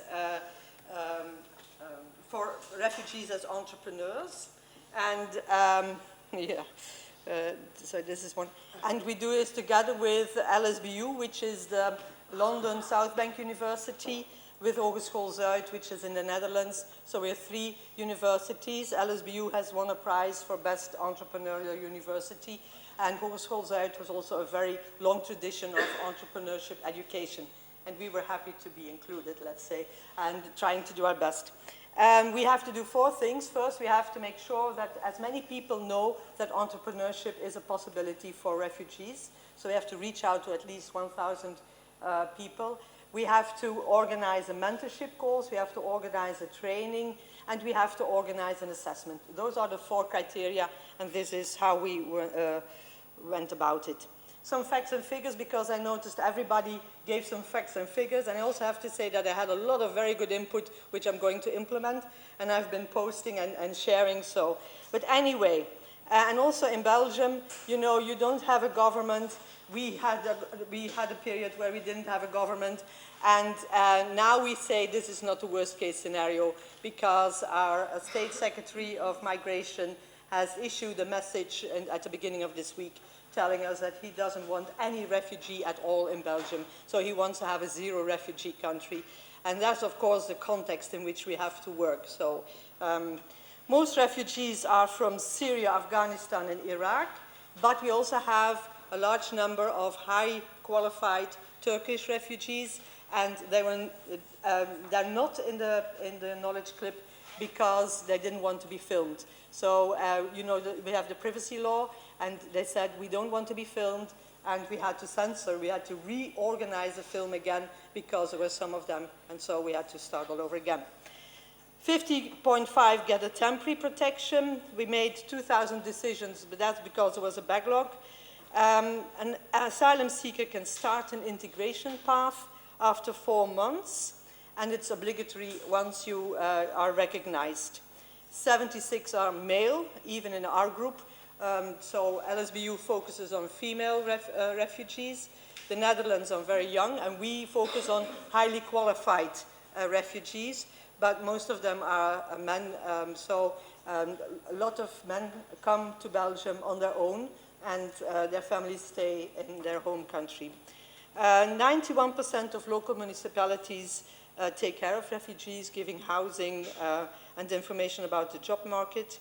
And then, because everybody defines this toxic narrative as refugees are taking our place, so it's only 0.36 of the Belgian population, which is 10.5 million, and only 0.56 of the active population. So this is putting things in perspective. The employment rate in Belgium is 4%, and it's decreasing. So we have shortage jobs where we can't find people.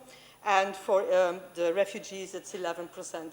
But even when you see these pictures, you see that we need people to fill in the jobs that are vacant right now. The thing I'm going to do, the European Commission has created a scenario or a guidebook. What do you have to do? What are the very good criteria? And I will discuss them.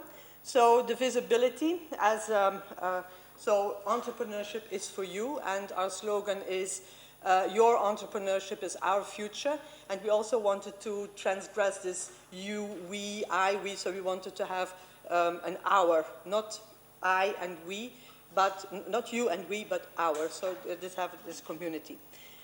We have 9 biotopes, big anchors, so there are cities that create ecosystems about entrepreneurship.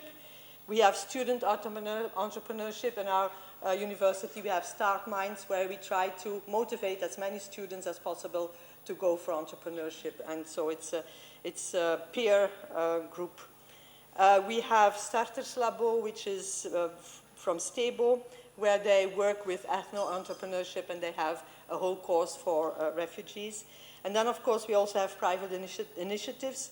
Entrepreneur Network, Uniso Voca, so the Chamber of Commerce, and Smart Coop is for artists. Youth Start, it's for young people. Duo for a Job, then they have let's say an older or wiser or mature mentor who takes them through the whole process. Brio is also an organization that helps people from idea into action and starting up your own business. So at the very beginning, we mapped what's there, and there was quite a lot. It's IIE, the person who talked about that. They were overwhelmed by all the initiatives. We had the same feeling, and we thought we have to kind of organize this.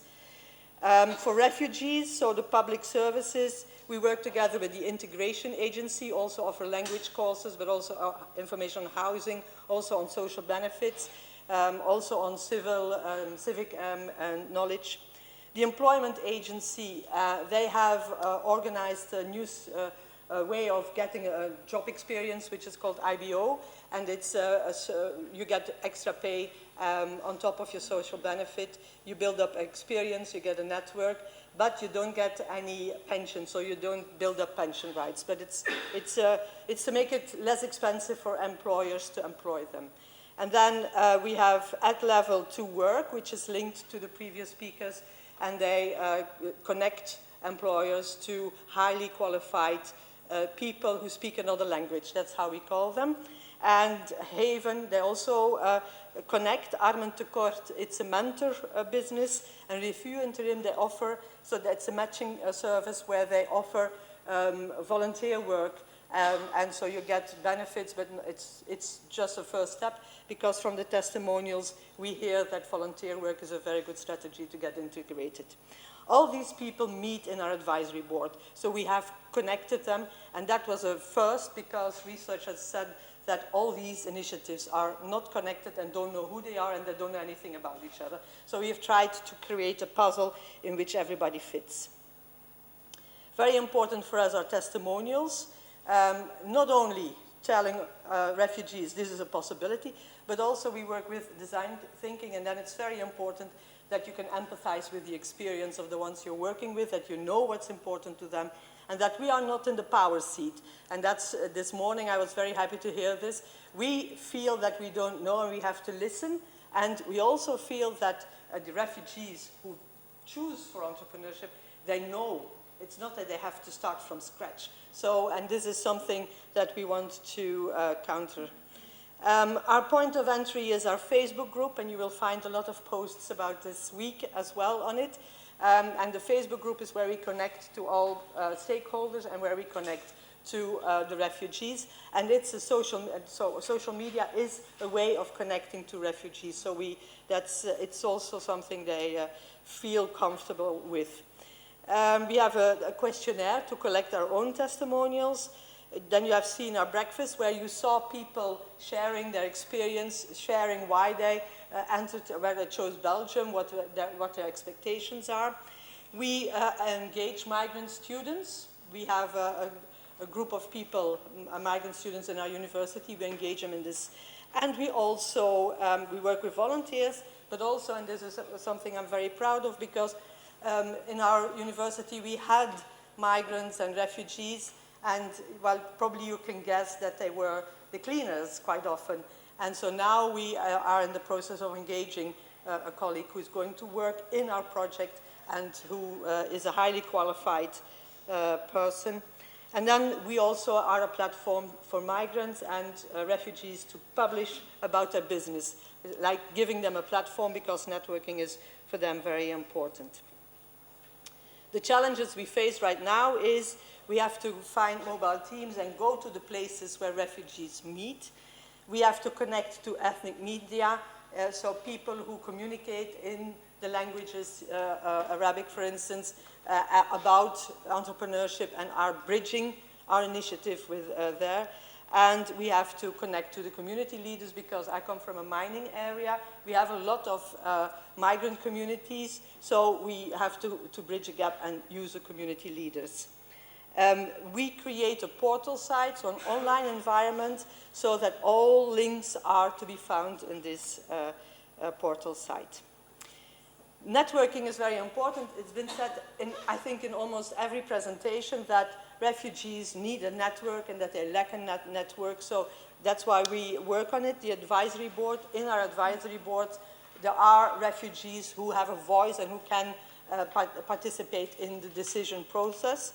The portal site is a way of connecting and connecting the people so that they can find each other in this virtual environment. The breakfast meeting was one, but we also have advisory board meetings. And we are in the process of setting up migrant entrepreneurship clubs so that they can connect with each other and share. Then we have Start Minds. This is for our regular students, if I can call them like that. And so it's a specialist who talks about, for instance, pitching, and all people are invited, and then and it's learning from each other, so that's peer learning. Legal and regulatory advice. We are going to curate existing programs, because there are already programs who offer this, so there's no need for us to organize it again, but we will curate it. The integration agency will curate, we work together with the municipalities, OCMW, it's the social service, and the employment agency to help them out. So there isn't a question, we don't have to answer it ourselves, but if we get a question, we refer to and we all work with them. Individual business support.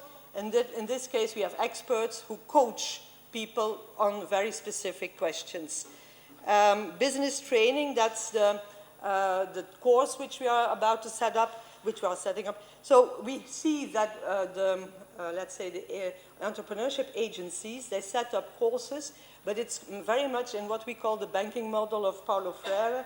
Like, I give all the information and you swallow all the information, that's it. But we want to go a tiny bit further. This peer and network learning, where we organize networking events and discuss a particular aspect of entrepreneurship. And then we set up a flipped class where we have all kinds of knowledge clips and where on request we have conversation classes. We curate the knowledge clips and we create the ones which are not there. So that's a way of patchwork course which we are doing. Mentoring is very important. At the very beginning we thought we only organize business mentoring. But, as this morning has shown, there's much more going on. We can't offer everything. So we create a buddy system where they can discuss their emotional journey. We create a guide, so people who guide them through the portal, guide them through all the links.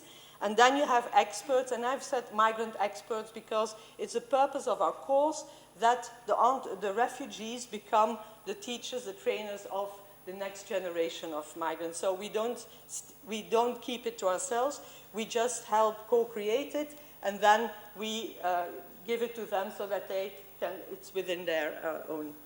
There are some questions because there's a lot of discussion about how long this should take. 2 months is the shortest, 18 months is the longest period. That's something we still have to do. The mentoring for us is very important that we have reverse mentoring, and there are only 10 points. Reverse mentoring, and that's what is meant by that, that we mentor in the business approach, but they mentor us in diversity and their experience. So it's a mutual experience, it's a dialogue. Access to finance, everybody speaks about microcredits, but this is very difficult. The banking sector is not very supportive. But we've learned that they quite often share money amongst families and all the things. So we will work with crowdfunding. What does this mean? And it's within the culture they are coming from, so it's adapted to their own. Where the CRIP, where this was, it's the incubator, so where new initiatives are taken, pop-up stores, which we organize once a year, and then also libraries, which is a public space where they come together. Language, there's one thing we want to work with translanguaging, because translanguaging, then you use several languages to create a conversation. And as we already do this, because French, English, Dutch, and then the Arabic languages, which I don't speak, I'm sorry, but in a way, in using several languages, you can make sense of what's being said, because you can guess by the context of the other languages what's being said. The impact, this is what Europe wants us. How many people have started a business, how many people are employed, how many people got integrated, how many people did you reach. But we want to have a host of network for newcomers. So the refugees become the mentors, the refugees become trainers, the portal site, they know how to work through it, and we want to train, the training, we want it embedded in the UNESCO course. For those who've seen my colleague, she's in the UNESCO course. Yes, Melanie, but you're not in our UCLL, but Melanie is in, and so we want to do that. And in StartMind, so that it's not a special course.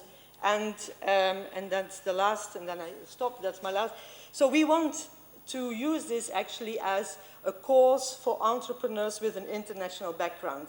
But also, if a Flemish person wants to become this entrepreneur with an international background, this person can learn from this. I'm sorry, it's a fresh start, it's a horizon, it's a 2-year project, so, but that's, I'm sorry.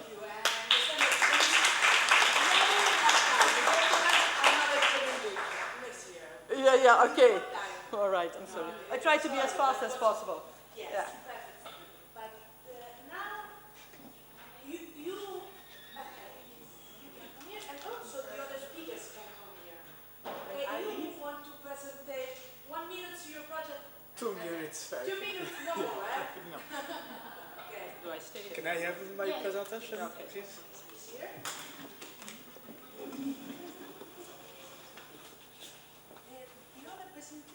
From David. He's here. Come here.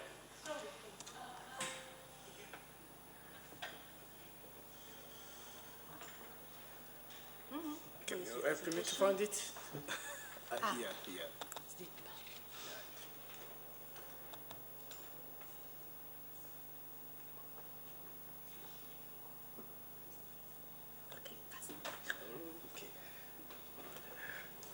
Good morning, everybody. Don't worry, I have 2 minutes for 2 reasons. First, my presentation was not planned, and 2, I'm not comfortable in English. My work language is French, and sorry for that. If you have questions about my project, you can send me a message. I would like. Otherwise, I can try to answer you. Okay? Alors, after hearing what about ICLL, I will speak about ICL University, which is in the French part of Belgium. By number, ICL is that we have many students which come from different countries, 120 nationalities, and you can see more details in our website. What about this project, Access to University? It's a new project started this year, and we have luck to be supported by the authorities of our university. The Prorector for International Affairs is the leadership for this project, and what we do in this project. This year, we start with a return number because there was many candidatures, and as there was the first year, the authority of our university take the decision to begin with 25 people. In summary, Israel has 2 ways or road to receive refugees or asylum seekers. First group, who are admitted in access to university benefit a great care. We understand about that during all the day. And a global support through activities about French language, which can be done through classroom. ICL this year nominated a teacher for a course English, and we have many times with this 25 candidates which are followed or helped by Belgian students during a table conversation or system OLS, you know it, I think. We have, they must, they have, again, on academic part, 1 course, 2 or 3 max, which they can follow in a program of their wish. Behind that, we have a global or a specific accommodate, which can be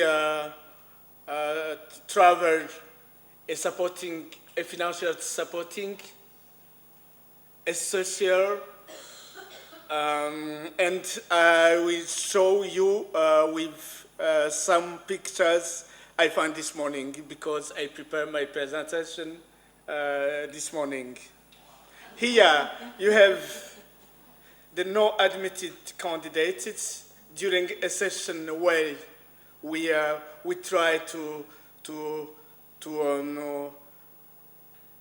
give them a chance to be registered at university.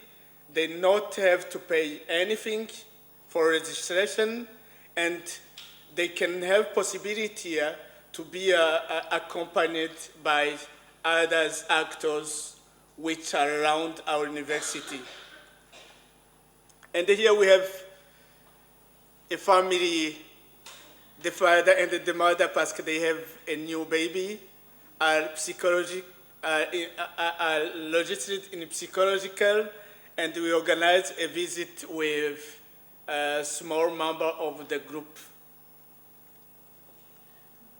It's the same. We are not limited only about academic or extra-academic party. We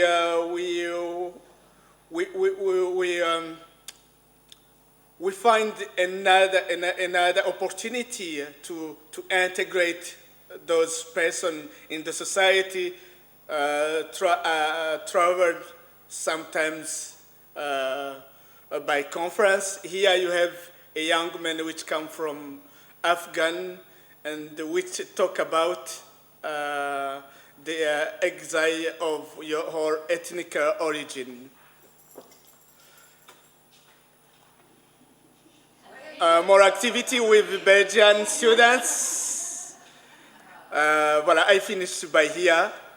If you have to know about our project, I'm very comfortable to have no word to explain what we do about, but I prepare for you a page in which you can read more details. Thank you very much.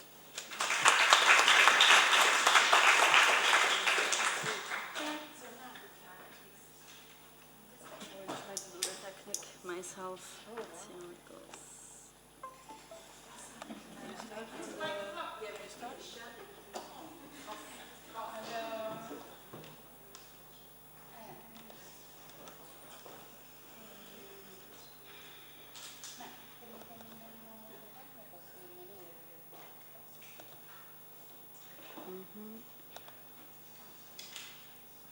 I will try to read it with a PDF.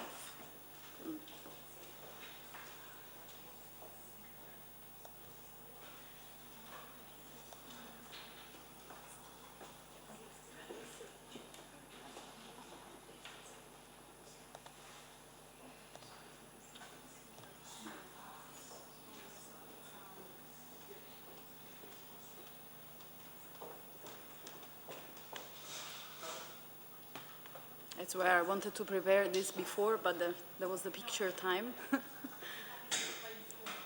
Con Zoom, dici? Ah no, questo, giusto.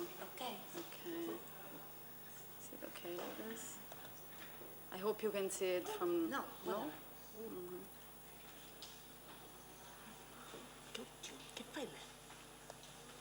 So, yeah, I can introduce myself first of all. Good afternoon, everyone, and thank you to the organizers to giving us the possibility to meet each other and exchange about our professional academic experiences.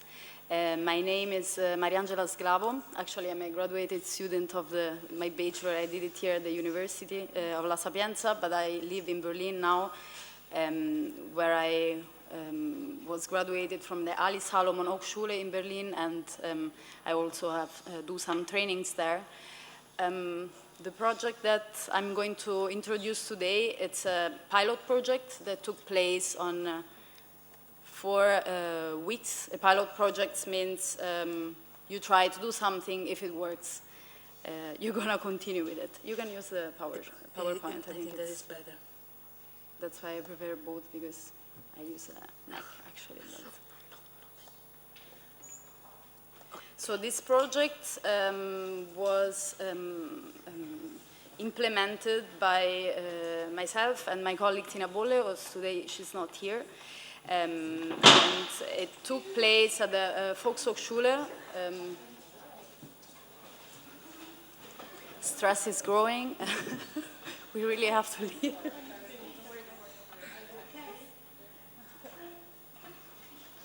Sorry, I didn't do anything else. So, are you okay? Yeah, that's the most important thing. Yeah. Good. That's.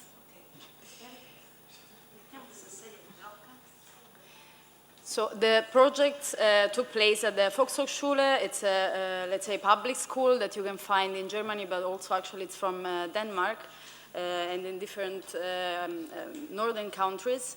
It's a school that mainly gives language courses, and of course in 2015 we had a bigger work to do with newcomers. I prefer the name here, newcomers, just to do not overuse the word refugees. It's quite othering, and I find it very much problematic, and to be honest, it was also a suggestion from some other friends and colleagues of mine having the refugee status to choose for another dichotomy.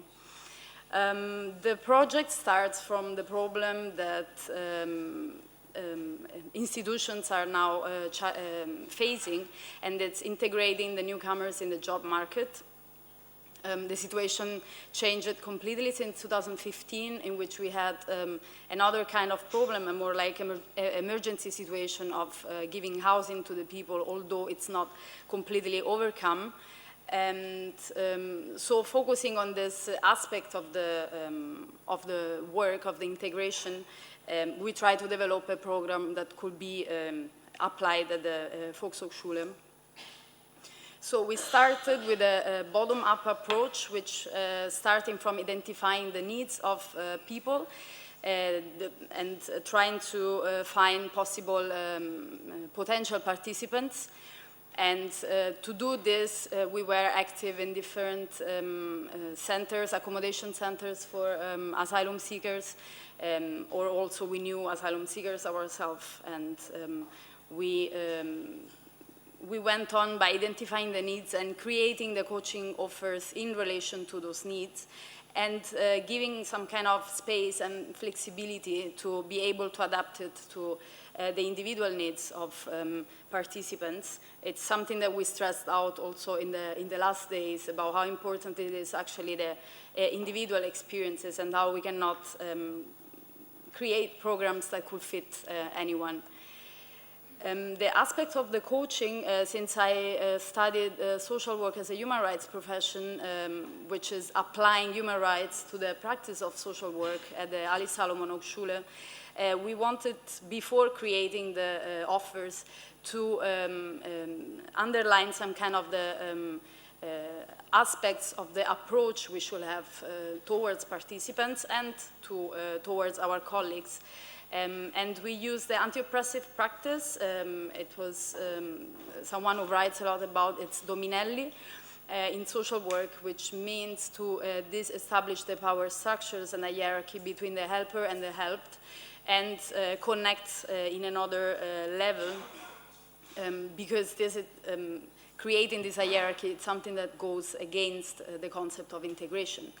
And empowerment, anti-racist and anti-discriminatory practice, and focus on the strengths and competencies of the participants was something that we were applying not only towards participants, but also towards our colleagues, because the main point was to include already in the project people who have the refugee status to work with us and to develop together the different offers of coaching.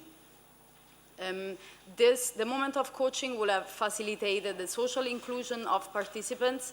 The moment of the coaching was already a moment of socialization. We have to imagine that people joining the programs were sometimes students of the Volkshochschule doing their integration courses in German language, and some others were living in asylum seeker shelters, so in very isolated and dehumanized situations and living conditions. And also another point was to coordinate and implement the pre-existing structures as much as the Volkshochschule. It's a structure that exists since decades, but of course in the moment of facing a different problems, had to adjust to it.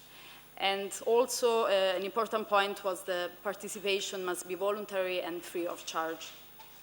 So we did not, like there are many programs that are mainly in relation to the job centers where people must go there, and of course the learning process is practically impossible, because we all know that as more motivation we have to learn, the more we learn. The coaches themselves, we were a group of 18 workers. Some of them were joined the pre-study program that the colleagues introduced it yesterday at the Ali Salomon Hochschule at the refugee office. And the majority of coaches, myself including, have migration background or experience flight themselves. Contact at eye level was kind of the similar concept we already mentioned when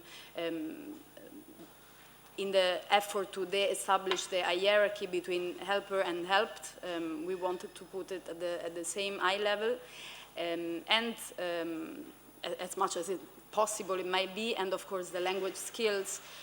We tried also ourselves to do an effort to speak other languages, and not only, of course, the main point was to learn German, but also show some kind of interest in learning more and experiencing about different realities. Here you have an overview of the coaching activities. Of course, the main point was German conversation courses. We really realized, we've been talking for days now about people who want to access to the university, but the reality, especially for people living in asylum seeker shelters, it's quite different. We have like very much emarginated people and people who are sometimes not alphabetized at all, not even in their own mother tongue, which could be sometimes even an advantage when learning a new language. But we really realized that the social contacts were what was missing most, and the level, although people had passed this integration course with the succeeding in the B1 level, was actually very poor. Then we created offers, information about education and job market, information about studying and help with application, Kita school and leisure time, relating to social and economic inclusion, but we did not give jobs, we did not give positions at the university. We just informed on how to be independent in looking for these offers in the internet or in other counseling centers all around the city. And as mentioned before, the individual coaching was the one we were trying to focus more on. It's quite expensive because you have just one trainer for one person, but it's actually the most effective. Here I put just the flyer so that you have a visual reminding about the project, and yeah, it was translated in 4 languages. So the coordination work at the local basis was something that was constant and fundamental. Coaches communicate, especially between social workers in the asylum seeker shelters and the teachers at the Volkshochschule. Those are the people who are every day in contact with people living or studying in those structures, and also other counseling centers, so that we do not double the offer, so to say, and we really try to implement kind of productive cooperation, and of course with politicians also in the district of Marzahn-Hellersdorf, where the school is situated, trying to raise awareness and finding solution in co-working. So in 4 weeks of pilot project, we had 219 coaching, 65% were men, 35 women. We were quite satisfied, to be honest, about the number, because the first week we actually did train-the-trainer courses for other colleagues to be able to share our experiences and knowledge before starting, and also advertising about the project, also in person, presenting the project in the accommodation centers. The place of coaching was 70% at the Volkshochschule and 30% in accommodation centers. Here we formulated another kind of workshops, 2 different types. One was based on empowerment. It was from a colleague that has quite a lot of experience in educational programs for adults. And it was always with a focus on the language, but also to use some other body languages and to create a smaller community already inside the accommodation centers. And the other one was about psychosocial support, so talking about the difficulties one might encounter when looking for a job. So there was like a series of questions and activities so that people could be able to talk about their issues. And of course, it had a very big part of the work. It was social work, although we tried to, of course, distinguish the job we were doing, because not all of us have a social work background and experience. And about working inside the asylum seeker shelters, one might think that it should be easier in a sense to get access and to have people joining the courses, but it's very, very hard. And this is why we had the mobilization team before and trying to get people coming to our course, because let's say as being a voluntary basis, it was quite a challenge. So we had with us also like other people talking, speaking Arabic and Farsi in the way that we will have like a quicker access to their own personal feelings almost in the way that they will join. And yeah.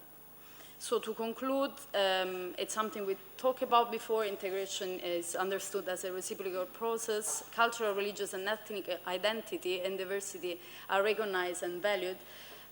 Again, also among our team. This, without having other, like this very colorful background, we wouldn't have been able to have this kind of achievement. Social inclusion positively affects the integration of newcomers in the job market. This is something that needs to be stressed, especially for this. In Italy, we don't have this, but in Germany, there is this job center. This kind of structure are already existing, but are really lacking of some kind of intercultural competences. And this is why their offers do not get to the point, one of the reasons. And newcomers are not only educational programs target group, but also educational programs makers. And I think all of us, we could enrich our own knowledge by understanding this. So thank you. And for any cooperation or ideas, this is my private email address. At the moment, the project is stopped, but we should start next month, inshallah. Thank you.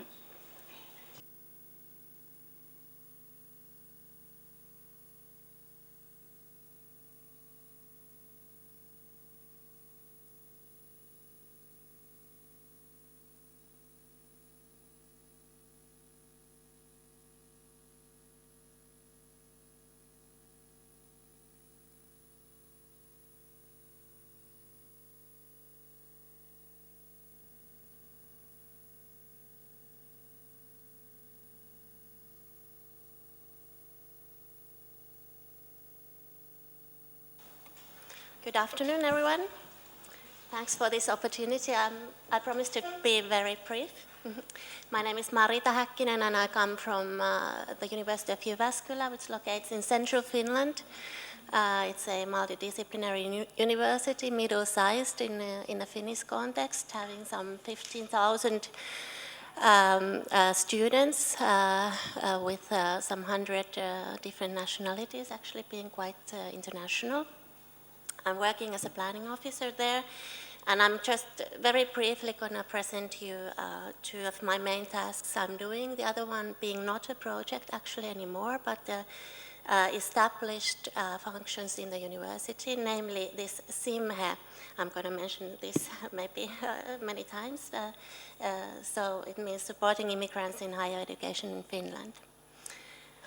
So first a few words about it. So pampering our 4 seasons in Finland. Some nice pictures.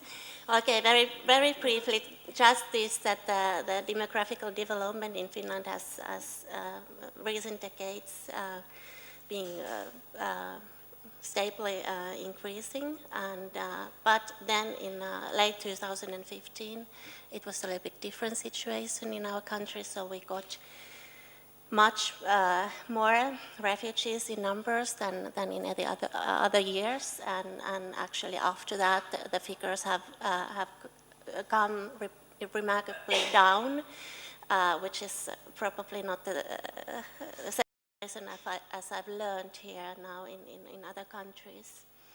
Also, the age range and the educational backgrounds are nowadays different, so more highly educated people who have come, and also young people or youth, young adults under 34 years.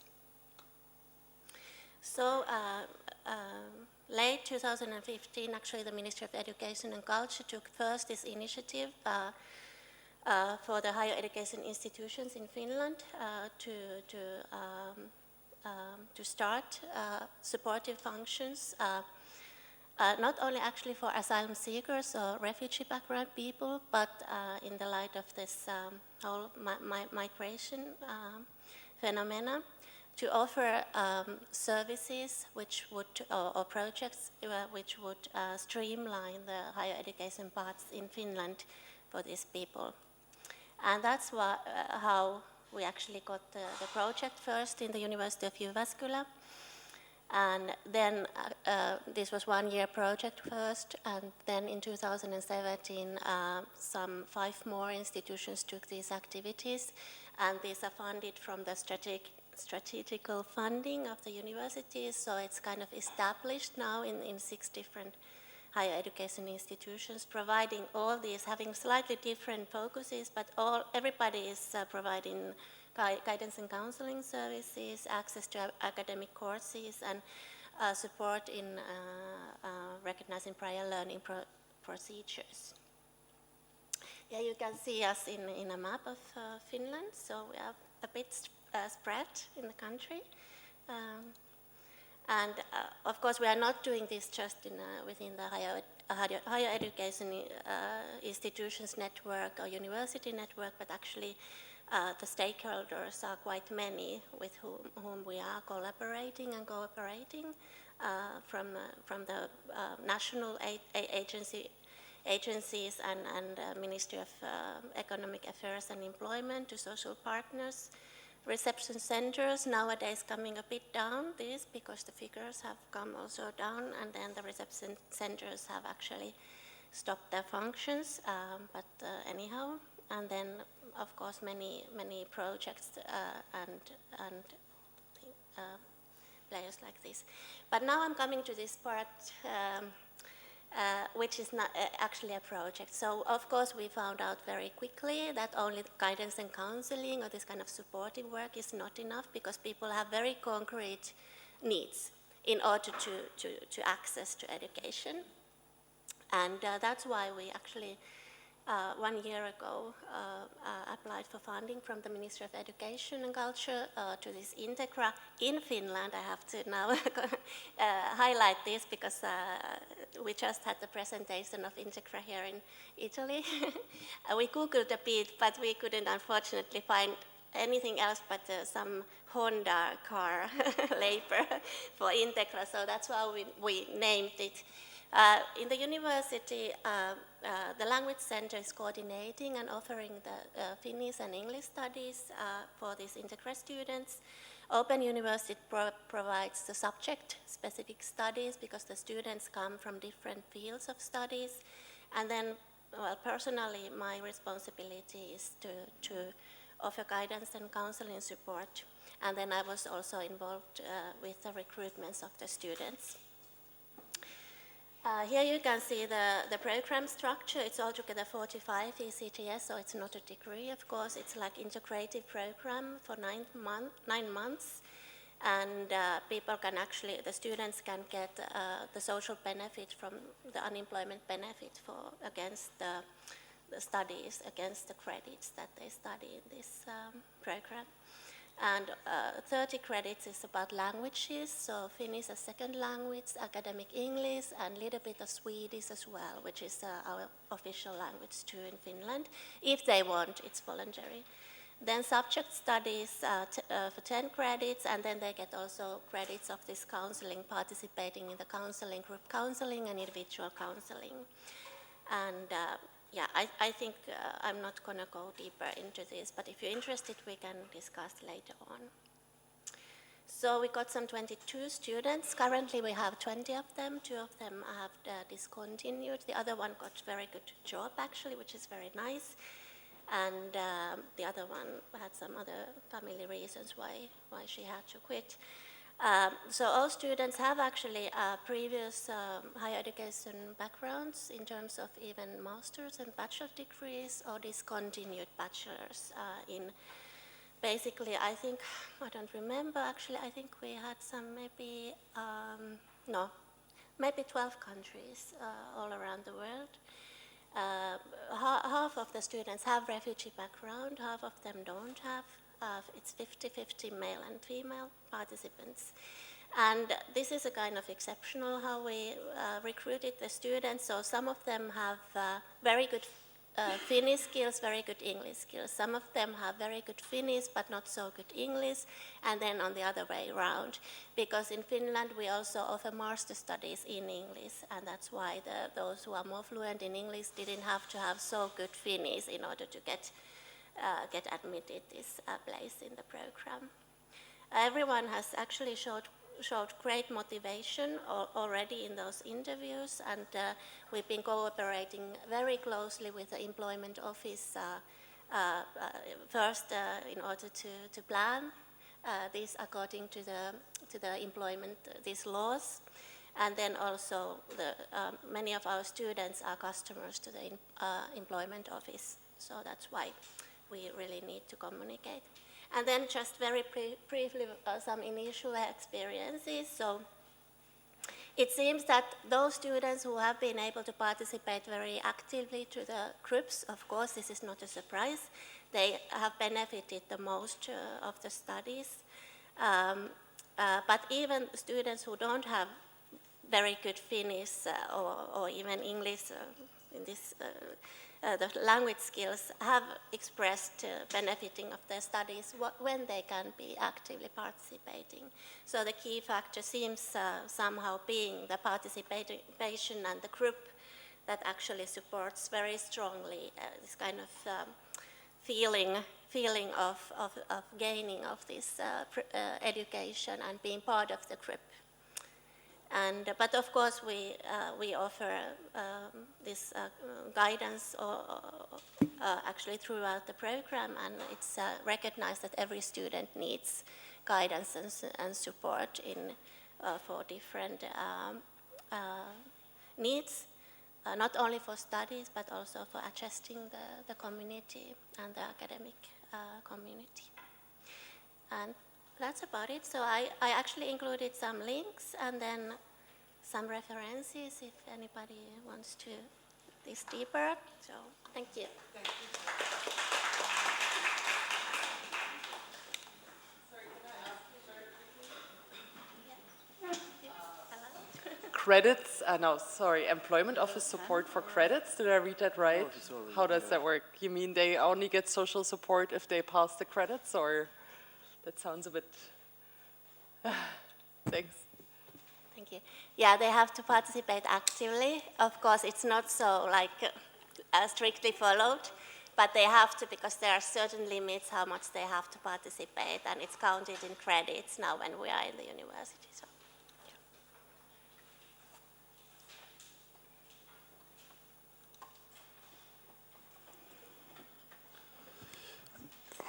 Hello everyone, my name is David Schneider. I'm coordinator of the auditor program for refugees at Technical University of Munich. This is going to be my fastest presentation ever. I'm going to point out the specifics, not so much what we did, but I mean most of what we did you have heard before. We offer a preparation and orientation classes for students. Important to know is the situation in Germany. We always, for our program, we had the large numbers. We never had, each and every semester we had at least 100 participants.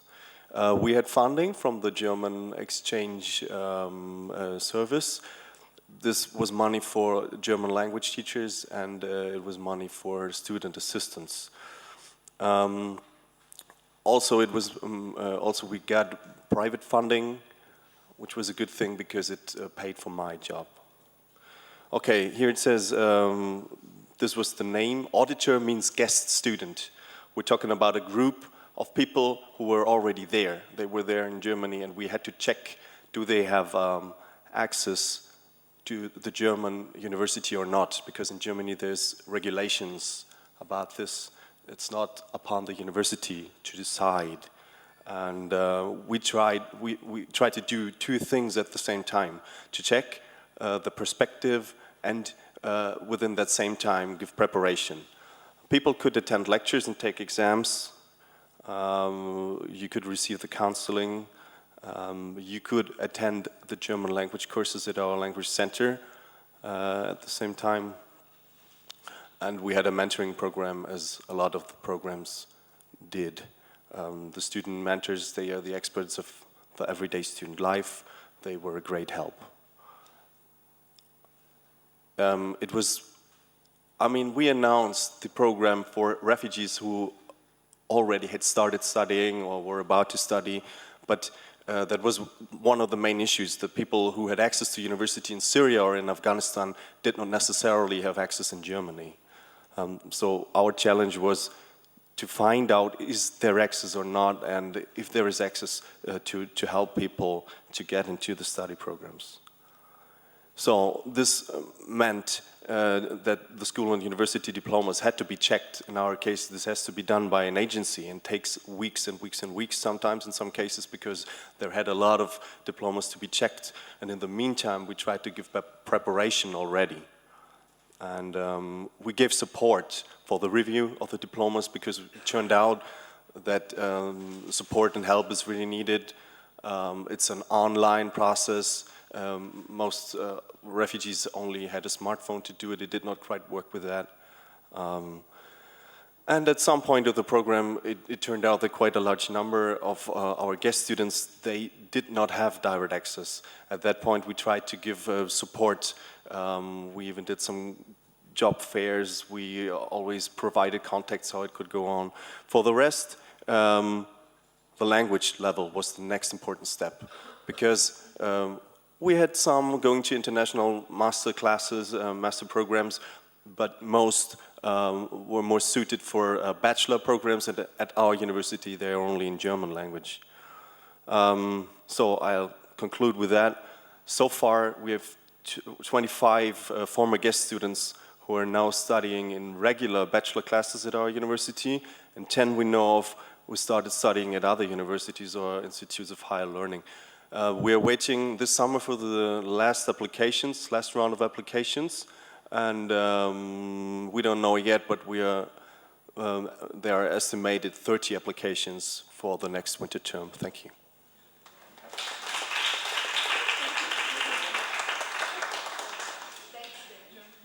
That was quick, wasn't it? Okay.